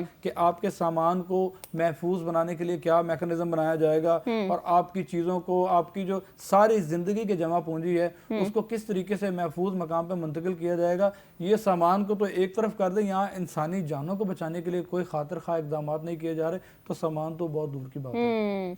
अच्छा, तो जिन बच्चों की डेथ हुई है, जाहिर सी बात है उनके वालिदैन के लिए बहुत मुश्किल वक्त होगा। एक तो ये मुसीबत आ पड़ी कि सैलाब है, दूसरा ये भी कि उन्होंने अपने प्यारों को खो दिया है, तो उनके वालिदैन से या जो उनके अहले खाना थे उनसे आपकी बात हुई, उनका क्या कहना था? जी बिल्कुल, मेरी मुलाकात हुई है उनसे और ये एक जो जहाँ पे बंद टूटा है उससे 3 किलोमीटर के फासले पे पठान कॉलोनी वाक़या है। उस पठान कॉलोनी के अंदर के जो लोग हैं, आपको मैं बताऊं कि ये रेल की पटरी के बिल्कुल साथ साथ ये सारे गांव चलते जा रहे हैं और ख़ास तौर पे रेल की पटरी के बराबर ही ये पानी की सतह आ चुकी हुई है। और ये लोग जो हैं, जिस वक्त सिचुएशन बहुत ज़्यादा ख़राब हो जाती है, जो जानी नुकसान होना था वो तो हो गया है, बाकी लोग अपनी जान किस तरीके से बचा रहे हैं? क्या कोई हुकूमत ने ऐसे इक़दाम किए हैं कि ये अपनी जानों को किस तरह बचाएंगे, किस तरह सेव करेंगे, अपने बच्चों को कैसे महफूज करेंगे? ऐसा तो कुछ भी नज़र नहीं आया। लेकिन लोग अपनी जान को बचाने के लिए रेल की पटरी के ऊपर आ जाते हैं और कुछ घंटे 2 घंटे के बाद वहाँ से रेलगाड़ी गुजरती है और सिचुएशन इस तरह की होती है कि लोग बिल्कुल साइडों पे हट जाते अच्छा। हैं, इससे भी कोई बड़ा नुकसान हो सकता है। ये वीडियो क्लिप्स जो हैं ये भी रोही न्यूज़ ने हासिल किए हैं कि लोग जो हैं वो पटरी पे बैठे हुए हैं, जब रेल आती है तो फिर पानी के किनारे पे आके बैठ जाते हैं, जब रेल गुजर जाती है तो दोबारा पटरी पे आ जाते हैं। तो सिचुएशन इस तरह की हुई है, ये फिल्मी सीन चल रहे हैं। कोई वाकई ऐसे ये तो बड़ा मतलब एक अफसोसनाक वाकया भी इससे हो सकता है। एक तरफ ट्रेन जा रही है, ये तो ऐसी सिचुएशन है, एक तरफ आग है, एक तरफ पानी है, दोनों तरफ ही इंसान मरने के दहाने पे ठहरा हुआ है, दूसरी तरफ भी खतरा है। अच्छा, तो वो किस तरह फिर अपने आप को बचाते हैं, क्योंकि ट्रेन भी बिल्कुल करीब से गुजर रही होगी, जाहिर सी बात है। ट्रेन भी गुजरती है और जिस वक्त वो अपने आप को बचाते हैं तो वहाँ पे प्राइवेट तौर पे बोटिंग सिस्टम शुरू किया गया है गांव अच्छा। के लोगों की तरफ से। अच्छा, और गाँव। कुछ तंजीमें हैं वो जो हैं वो अपने तौर पे काम करती हैं और वो एक एक बॉक्स जो है खाने का पहुंचाती हैं, उनको तसल्ली देती हैं। और जिस वक्त वो फोर्स करते हैं कि आप किसी सेफ मकाम पे चलें ताकि कोई जानी नुकसान ना हो जाए, तो मैं वही बात आ गई कि लोग अपनी सारी ज़िंदगी की जमा पूंजी छोड़ के कैसे जा सकते हैं। उनको ये नहीं पता कि हमारी जान भी जा सकती है, लेकिन शायद वो बच्चों के जहेज़, बेटियों के जहेज़ पता नहीं किस तरह उन्होंने इकट्ठे किए हुए थे, उसके ऊपर वो बैठे हैं और आज तक पहरा दे रहे हैं। और यकीन करें कि साथ साथ 8-8 फुट पानी जो है वो बताता है कि अब इनके पास कुछ भी नहीं रह गया, लेकिन उनकी एक आस, एक उम्मीद है जिस पे वो बैठे हुए हैं। और दूसरी बात ये है कि मुकामी लोग जो हैं वो अभी भी इंतज़ार में हैं, मुंतज़िर हैं कि शायद मोहतरमा मरियम नवाज़ किसी वक्त यहाँ आएंगी और हमारे मामलात जो है वो सॉल्व हो जाएंगे। तो लोगों को बहुत सारी उम्मीदें हैं मरियम नवाज़ साहिबा से और हुकूमत से बार बार अपील करते हैं। तो अब ये तो इंतज़ामिया का काम बनता है कि वहाँ पे जाके उन लोगों की सूरत हाल को देखा जाए, उनके खाने पीने के बंदोबस्त किए जाएं। जब फ्लड सिचुएशन आज से पहले आया करती थी तो लोगों को बाकायदा तौर पे जो है ना वो रिलीफ देने के लिए बड़े अच्छे इंतजाम किए जाते थे। अगर दरिया रावी तक की बात की जाए तो यहाँ तक जो है वो मशीनरी एक्टिव है, लेकिन उससे आगे फिरोज वाला की जो हदूद आ जाती है जहाँ पे, तो वहाँ पे प्राइवेट लोग ही हेल्प करते नजर आ रहे हैं और कोई भी नहीं। मैंने तो वहाँ पे खास तौर पर एक खातून को देखा तो उन्होंने एक हाथ में शॉपिंग बैग पकड़ा हुआ था और उसके अंदर कुछ सब्जियां थी। तो मैंने उनसे बात की, मैं कहा माँ जी सूरत हाल इस तरह की है कि लोग यहाँ पे अपनी जानें बचा रहे हैं और आप ये सब्जियां उठा कर आप घर लेके जा रही हैं, आप कहाँ पकाएंगी? कहती बेटा मैं अपने घर नहीं जा रही, मैं अपना घर छोड़ के जा रही हूँ कि किसी तरफ कोई महफूज मकाम मिलेगा तो शायद अपने बच्चों को मैं कुछ खाना पीना फराहम कर सकूँ। तो मैंने कहा जी लोग तो यहाँ पे खाना दे रहे हैं। तो मैंने कहा जी जो खाना दे रहे हैं वो एक एक बॉक्स लेके जाते हैं, हम 3-3 अफराद हैं घर के। अच्छा, तो पूरे एक घर बॉक्स के में लिए एक ही बॉक्स होता है? जी पूरे घर के लिए एक ही बॉक्स होता है, तो हम किस तरह जो है वो खाना खा सकेंगे। तो इसलिए मैं कोशिश कर रही हूँ कि वहाँ पे अपने बच्चों को खुद से कुछ ना कुछ बना के खिला दूंगी।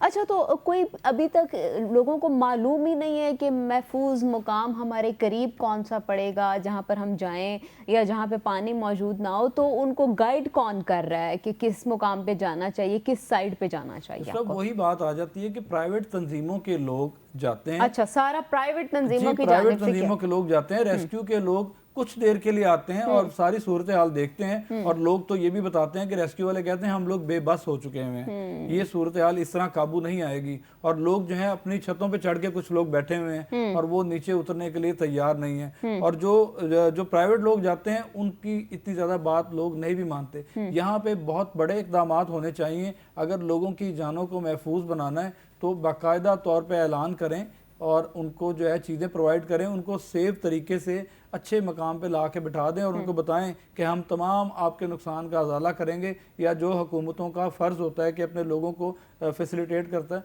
ऐसा कुछ भी देखने में नज़र नहीं आ रहा। इसलिए लोग अपने घरों को छोड़ने के लिए तैयार नहीं हैं और अपनी छतों पे जाके बैठ गए हैं। वो समझते हैं कि हम महफूज हो गए हैं और ये सारी सूरत हाल है। अच्छा, ये भी बताओ बिलाल कि फर्दर क्या पानी की सतह बुलंद होने के चांसेस हैं या इतना रहेगा या मज़ीद आगे ख़तरा बढ़ सकता है? क्योंकि अभी तो थोड़ा सा फिर भी लोग अपने घरों में बैठे हुए हैं, ये ना हो कि उसके बाद सिचुएशन और भी ज़्यादा ख़राब हो जाए। अभी क्या सिचुएशन है? अभी लोग जो हैं वो थोड़ा जिद में भी आ चुके हुए हैं कि इतना बड़ा इकदाम अगर आपने करना था, आपने बंद तोड़ना था, हमारी आबादी की तरफ, हमारे घरों की तरफ अगर पानी आना था तो हमें पहले आगाह करना चाहिए था। कोई हमारे घरों पे आके कोई नोटिस देने चाहिए थे कि आप यहाँ से चले जाएं।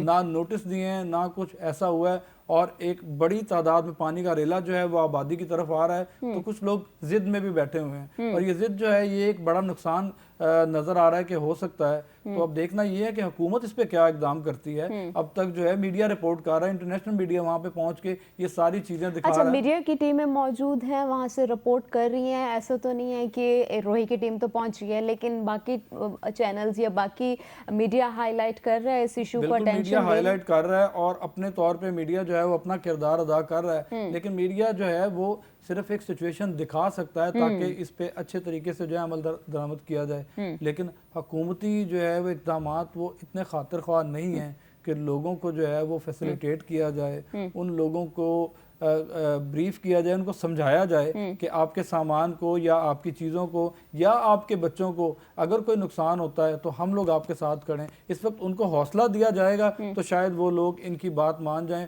और किसी बड़े नुकसान से बचा जा सकता है, लेकिन ऐसा कुछ भी देखने के लिए नहीं मिल रहा और लोग जो हैं वो प्राइवेट तंजीमों के आसरे पर हैं। जिस तरह उनको खाना प्रोवाइड किया जाता है, जिस तरह पानी की गर्म बोतलें उनको इस गर्मी में दी जाती हैं, वो गर्म पानी ही पी रहे हैं और कसम पुरसी का वक्त जो है वो गुजार रहे हैं। तो हमारी दुआ है कि अल्लाह पाक इनके लिए एक अच्छा ऐसा सिस्टम बनाए ताकि इनकी जानें भी महफूज रहें, इनके सामान और इन तमाम चीज़ों का अजाला भी किया जाए। अजाला भी किया जाए। बिलाल ज़फ़र, आपका बहुत बहुत शुक्रिया, आपने फ़िरोज़ वाला की सिचुएशन से हमें अपडेट किया है। नाजरीन, अभी हम जाते हैं एक छोटी सी ब्रेक पे, ब्रेक से वापस आएंगे तो नए मेहमान का आपसे तारुफ करवाएंगे, हमारे साथ रहिएगा।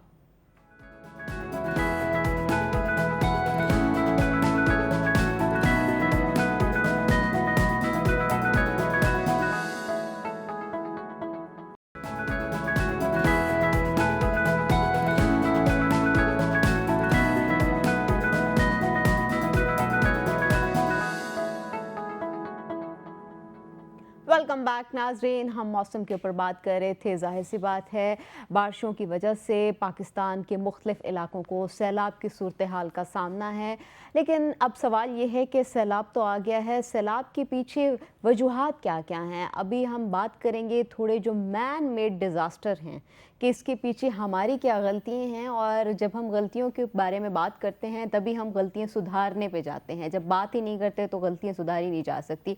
इस पर हम बात करेंगे। हमारे साथ स्टूडियो में मौजूद हैं रज़ा खरल साहब, सीनियर सहाफ़ी हैं। सर, आपको वेलकम करते हैं। कैसे हैं सर? मैं बिल्कुल ठीक। अच्छा सर, सैलाबी सूरत हाल का सामना है मुख्तलिफ शहरों को, पिंडी भी, नाला लाई का जो है अक्सर हम सुनते हैं, और दूसरे भी इलाके ऐसे हैं कि सैलाबी सूरत हाल का सामना है। इसके पीछे सर क्लाइमेट चेंज जाहिर सी बात है एक बड़ी वजह तो है, लेकिन उसमें हमारे क्या कसूर हैं, हमारी क्या गलतियाँ हैं जो आज हम भुगत रहे हैं? हमारी गलतियां हैं, बेशुमार गलतियां हैं। हमारी से मुराद इंसानों की गलतियां।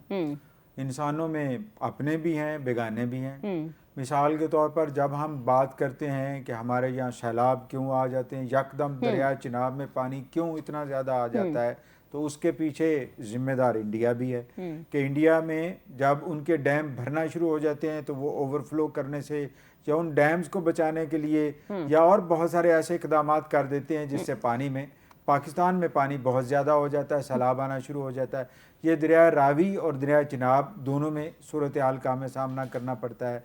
फिर इंडस वाटर ट्रीटी जिस तरह से अबेंस में रखा हुआ है, मुअत्तल करके रखा हुआ है, उसके ज़रिए से जो कम्युनिकेशन होनी होती है वो उसने बताना होता है कि वहाँ से इखराज पानी का पाकिस्तान की हदूद में ये हो रहा है। जब वो वहाँ से इन्फॉर्म नहीं किया जाता तो भी अचानक सैलाब आ जाता है और फिर उसकी वजह से पानी बहुत ज़्यादा आ जाता है और उसका हमें पता नहीं होता, अरेंजमेंट्स नहीं होते, ये भी एक वजह। फिर इसके अलावा जो तीसरी जो आपने बताया कि आलमी सतह पे जो क्लाइमेटिक चेंजेस आ रही हैं, वो तरक्की याफ्ता मुल्क जो बहुत ज़्यादा फॉसिल फ्यूल्स जलाते हैं, जो बहुत ज़्यादा ऐसी ग्रीन हाउस गैसेस इमिट करते हैं, फ़िज़ा के अंदर ओजोन लेयर डिप्लीट हो जाती है, उनकी वजह से दुनिया का जो पूरा सिस्टम है मौसमियाती वो डिस्टर्ब हो गया है और हो चुका है बहुत हद तक, उनकी वजह से है। और हम रिसिपिएंट एंड या रिसीविंग एंड पे हैं कि हम उतना कंट्रीब्यूट नहीं करते जितना हम रिसीव कर रहे हैं। तो ये यानी 3 फैक्टर्स मैं आपको, अगला फैक्टर जो बताने वाला है वो ये डायरेक्टली हमारे साथ ताल्लुक है उसका, यानी हम लोग, हम जो पाकिस्तानी हैं, हम बहुत सारे कवानीन को पसे पुश्त डाल देते हैं, हम उनकी परवाह ही नहीं करते हैं। मिसाल के तौर पर दरियाओं के किनारे सेटलमेंट्स का कवानीन है। उन कवानीन के तहत आप दरियाओं के किनारों में एक हद से ज़्यादा आबादियाँ ऐसी नहीं बना सकते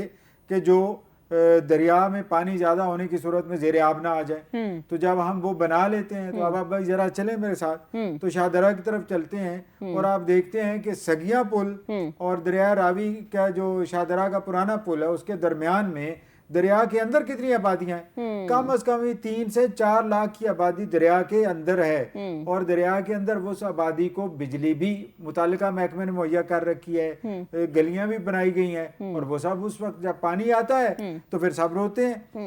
तो फिर महकमे तो उस जो वक्त नक्शे पास करते हैं क्या वो सब के सब जिम्मेदार हैं, खाली नक्शे पास करने वाले नहीं। मेरा पॉइंट ये है कि लेस्को से कहें ना कि यार ये कॉलोनी है इसको बिजली दे दें, वो कहेंगे ये सर्टिफिकेट लेके आए, ये सर्टिफिकेट लेके आए, ये सर्टिफिकेट लेके आए। तो मैं समझता हूँ तो दरिया के अंदर वो बिजली कैसे मुहैया कर रहे हैं? हाँ। दरिया के अंदर कैसे इंस्टॉलेशंस बना रखी हैं, दरिया के अंदर ट्रांसफार्मर कैसे लग गए, ये कैसे हो गया?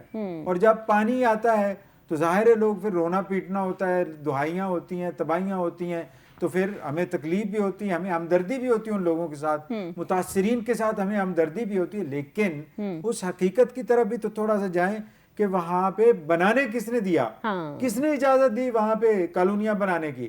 अब रावी से आगे थोड़ा सा आगे क्रॉस करते हैं तो कम से कम 3 नाले हैं, एक नाला भेड़, एक नाला लेला और एक नाला दे। अच्छा, ठीक है। जो नाला देक है या देक है, देक ये भी सियालकोट से ऊपर से आता है और दीगर नाले भी ऊपर से आते हैं और इन नालों के ऊपर से मुराद इनके बेड के साथ आबादियां बन गई हैं। और जबकि कॉशंस ये हैं कि ये नाले पानी ज्यादा होने की सूरत से में इनसे पानी बाहर आ जाता है और फैल भी जाता है, कोई मेजरमेंट नहीं है। फिर जीटी रोड के ऊपर कई मोरिया पुल बने हुए हैं, हत्ता कि 100 मोरिया पुल भी है, 60 मोरिया पुल भी है, 40 मोरिया पुल भी हैं। और ये शाहदरा जैसे आप क्रॉस करते हैं ये पुल नजर आना शुरू हो जाते हैं। लेकिन अभी आप मेरे साथ चले जाएं तो किसी एक पुल में भी पानी की गुजरगाह नहीं रहने दी गई। वहां मवेशियों के बाड़े बन गए हैं, वहां घर बन गए हैं, वहां पे इंसान आबाद हैं, जानवर आबाद हैं। और जब वो ब्लॉक करके बैठे हुए हैं तो पानी ने तो अपना रास्ता तलाश करते उधर आना है ना। जब पानी ने आना है तो फिर इलाके ज़ेरे आब भी आ जाएंगे। फिर हम उस वक्त कोसना शुरू कर देंगे कि मुतल्लिका इदारों ने काम नहीं किया, हालांकि हम खुद शहरी बहुत हद तक जिम्मेदार हैं, कब्जा करके सड़कों के नीचे कब्जे हो चुके हैं। तो जब कब्जे हो गए, मोहतरमा मरियम नवाज शरीफ साहिबा से मेरी गुजारिश ये होगी कि ये कब्जे छुड़ाएं। इंक्रोचमेंट्स जो दरियाई रास्तों के ऊपर हैं, जो नालों के ऊपर इंक्रोचमेंट्स हैं, जो गैर कानूनी आबादियां वहां पे हो चुकी हैं, जो तामीरात हो चुकी हैं, उनको छुड़ाएंगी तो कोई सड़क भी खराब नहीं होगी, कोई रेलवे लाइन भी, ट्रैक भी उसका खराब नहीं होगा, क्योंकि वहां तक पानी पहुंचेंगे ना, फ्लो उसका होगा। तो ये बड़े मसाइल हैं। अच्छा। ये सिर्फ अभी मैं दरिया रावी की बात कर रहा हूँ और दरिया रावी से लेकर आगे मुरीद के तक का ये इलाका है। इससे आगे आप नारंग मंडी की तरफ चले जाते हैं तो वो रास्ते में नाला देख फिर दोबारा आ जाता है। उसकी वजह से बहुत सारे अब होता ये है कि जब इन नालों के ऊपर इनकी पहले तो ये होता था कि हर साल खुदाई हुआ करती थी, एक्सकेवेटर्स के जरिए से मुख्तलिफ तरीकों से खुदाई हुआ करती थी और उस खुदाई की वजह से इनकी जो डेप्थ है वो पूरी रहती थी।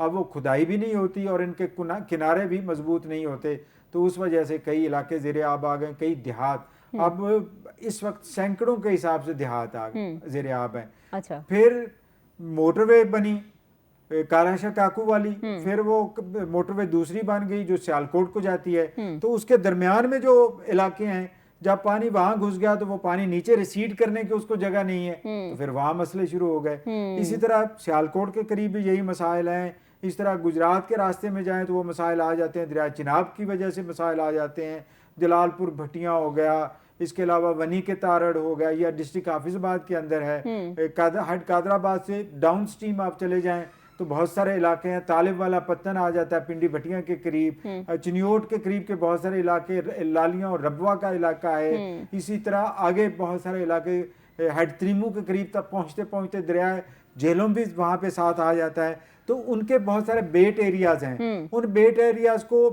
फ्लड वार्निंग्स की सूरत में खाली कराने की जरूरत है। जब वो आफत घर पे पहुंच जाती है तो उस वक्त सिवाय मातम करने के और कुछ नहीं होता, और फिर तकलीफें हो रही होती हैं लोगों को। कुछ लोगों की बनाए हुए मसाइल हैं, कुछ मुतल्लिका महकमों की कह लें कि गफलतें हैं और लग्ज़शें हैं, जिनकी वजह से जब मौसम सर पे आता है तो उस वक्त ये मसले ज़्यादा बढ़ जाते हैं। उस वक्त ये मसले सबसे ज़्यादा बढ़ जाते हैं। अच्छा सर, क्लाइमेट चेंज को क्या समझते हैं कि अभी पाकिस्तान सीरियसली ले रहा है?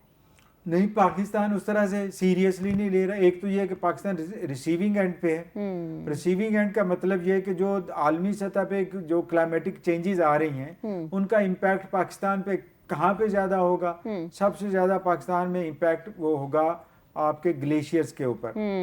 जो ग्लेशियर्स पाकिस्तान में वाक़ हैं वो दुनिया का सबसे बड़ा फ्रेश वाटर सोर्स है नॉर्थ पोल के बाद। सबसे बड़ा फ्रेश आर्कटिक ओशंस और इनके सब फ्रेश वाटर सोर्स सबसे ज़्यादा ये मसला क्या है, वहाँ पे हर साल ग्लेशियर डिप्लीट हो रहे हैं, यानी ग्लेशियर्स कम हो रहे हैं, और उन ग्लेशियर्स के कम होने में जो टेम्परेचर दुनिया के बढ़ रहे हैं उनका बड़ा किरदार है। क्लाइमेटिक चेंजेस जो इंडस्ट्रियलाइजेशन की वजह से हो रही हैं उनका बड़ा किरदार है। उस पर दुनिया को आप होश के नाखून लेने चाहिए। जो कोयोटो प्रोटोकॉल हुआ था, उस प्रोटोकॉल का मकसद ही यही था कि उन मेयर्स को पूरी दुनिया ने लॉक करना है कि ये मेयर्स हमने लेनी है इतने सालों तक, और उसके बाद पूरी दुनिया में जब मेयर्स होंगी तो यकीनन उनके आहिस्ता आहिस्ता आहिस्ता आहिस्ता असरात पाकिस्तान पर भी मुरतब होंगे। अभी तो हमें जो सरदस्त जो थ्रेट दरपेश है ना, ये तो मैंने पहले आपको बताया था मैदानी इलाके का सारा सूरत हाल। अगली जो थ्रेट है वो है पहाड़ी इलाकों की। पहाड़ी इलाकों पे बेमौके बारिशें और फिर ये ग्लेशियल बस्ट हो रहे हैं। ग्लेशियल बस्ट ये होता है कि एक प्याले की सूरत में बर्फ पिघल के एक प्याले की सूरत अख्तियार कर लेती है, और वहां पे जब बिजली वगैरह या कोई आफत आती है या जल्जला आता है तो वो प्याला फट जाता है, और उस फटने की वजह से फिर नीचे जो लोग बस रहे होते हैं, देहात होते हैं, वो डायरेक्टली मुतासर होते हैं। हमने दारकूत में और गाकूच में ये गिलगित से को कम हो गई 80 किलोमीटर के फासले पर था, तो वहाँ हम लोग गए थे इसी विजिट करने के लिए कि एक्चुअल हुआ क्या है। तो वो लोग बता रहे थे कि रात को ऐसे ही बिजली चमकी और उसके बाद ग्लेशियर जो उनके ऊपर पहाड़ पर था, समझ ले 1-1.5 किलोमीटर दूर था, वो फट गया और विद इन फ्यू मिनट्स पानी उन तक पहुंच गया, और इससे पहले कि वो अपनी चीजें वहां से निकाल पाते और घर वालों को उठा पाते, वो सोते में ही वो पूरे का पूरा गाँव दरियाबुर्द हो गए। तो ऐसी बहुत सारी मिसालें हैं पाकिस्तान के अंदर कि जहाँ पे ग्लेशियल बस्ट हो रहा है। तो हमें आलमी सतह पे इस मसले को इसलिए उजागर करना है कि पाकिस्तान दुनिया का सबसे बड़ा रिसोर्स है फ्रेश वाटर का, ग्लेशियर्स का सबसे बड़ा रिसोर्स है, और अगर पाकिस्तान डैमेज होता है या पाकिस्तान का ये रिसोर्स डैमेज होता है तो दुनिया का तवाज़न बदलेगा, तो और क्लाइमेटिक चेंजेस आएंगी, और ऐसी भी आ सकती हैं कि जो इंसानों के लिए, फसलों के लिए, जानदारों के लिए इंतहाई मोहलक हो जाएं और थ्रेट्स बन जाएं। तो ये कह लें कि 1700-1800 किलोमीटर का जो फासला है, जो कह लें कि बड़े बड़े ग्लेशियर्स जो पाकिस्तान के हैं उनसे लेकर दरियाए सिंध तक, ये क्लाइमेटिक चेंजेस की वजह से हर साल हमारा नुकसान होता है। पहले होता था चंद साल बाद, साइकिल लंबा था, 3 साल 4 साल बाद 2010 में सैलाब आया, फिर 2014 में आया, फिर 2014 के बाद 2018 में आया, लेकिन उसके बाद मुसलसल दरिया सैलाब हर साल थोड़ा थोड़ा आता है और बाद बहुत ज्यादा आता है। इस वक्त जो दरिया में कटाव है, सबसे ज्यादा खतरनाक सूरत हाल इस वक्त चिनाब के अंदर है, और उसके बाद सूरत हाल है सिंध के अंदर है। मियांवाली में बहुत ज्यादा कटाव है, मियांवाली में भी बहुत ज्यादा कटाव है। रज़ा खलील साहब, आपका बहुत बहुत शुक्रिया, आपने अपना कीमती वक्त दिया। नाज़रीन, आपने भी आज की गुफ्तगू सुनी है। जाहिर सी बात है इस गुफ्तगू से यही अंदाज़ा हमने भी लगाया और आपने भी लगाया होगा कि कुछ रिस्पॉन्सिबिलिटीज़ हमें खुद भी लेनी है और ख़ुद भी सोचना है कि क्लाइमेट चेंज के ऊपर हम एक इंसान एक खुद कैसे किरदार अदा कर सकते हैं, अपना अपना किरदार अदा करें कि ताकि हमारी जो आने वाली नस्लें हैं वो इस किस्म के ख़तरात से महफूज रहें। आज तक के लिए इतना ही। अपनी होस्ट युसरा बलोच को अस्सलाम वालेकुम पाकिस्तान से दीजिए इजाज़त, फिर मिलेंगे नए मेहमानों के साथ। तब तक के लिए अल्लाह हाफिज़।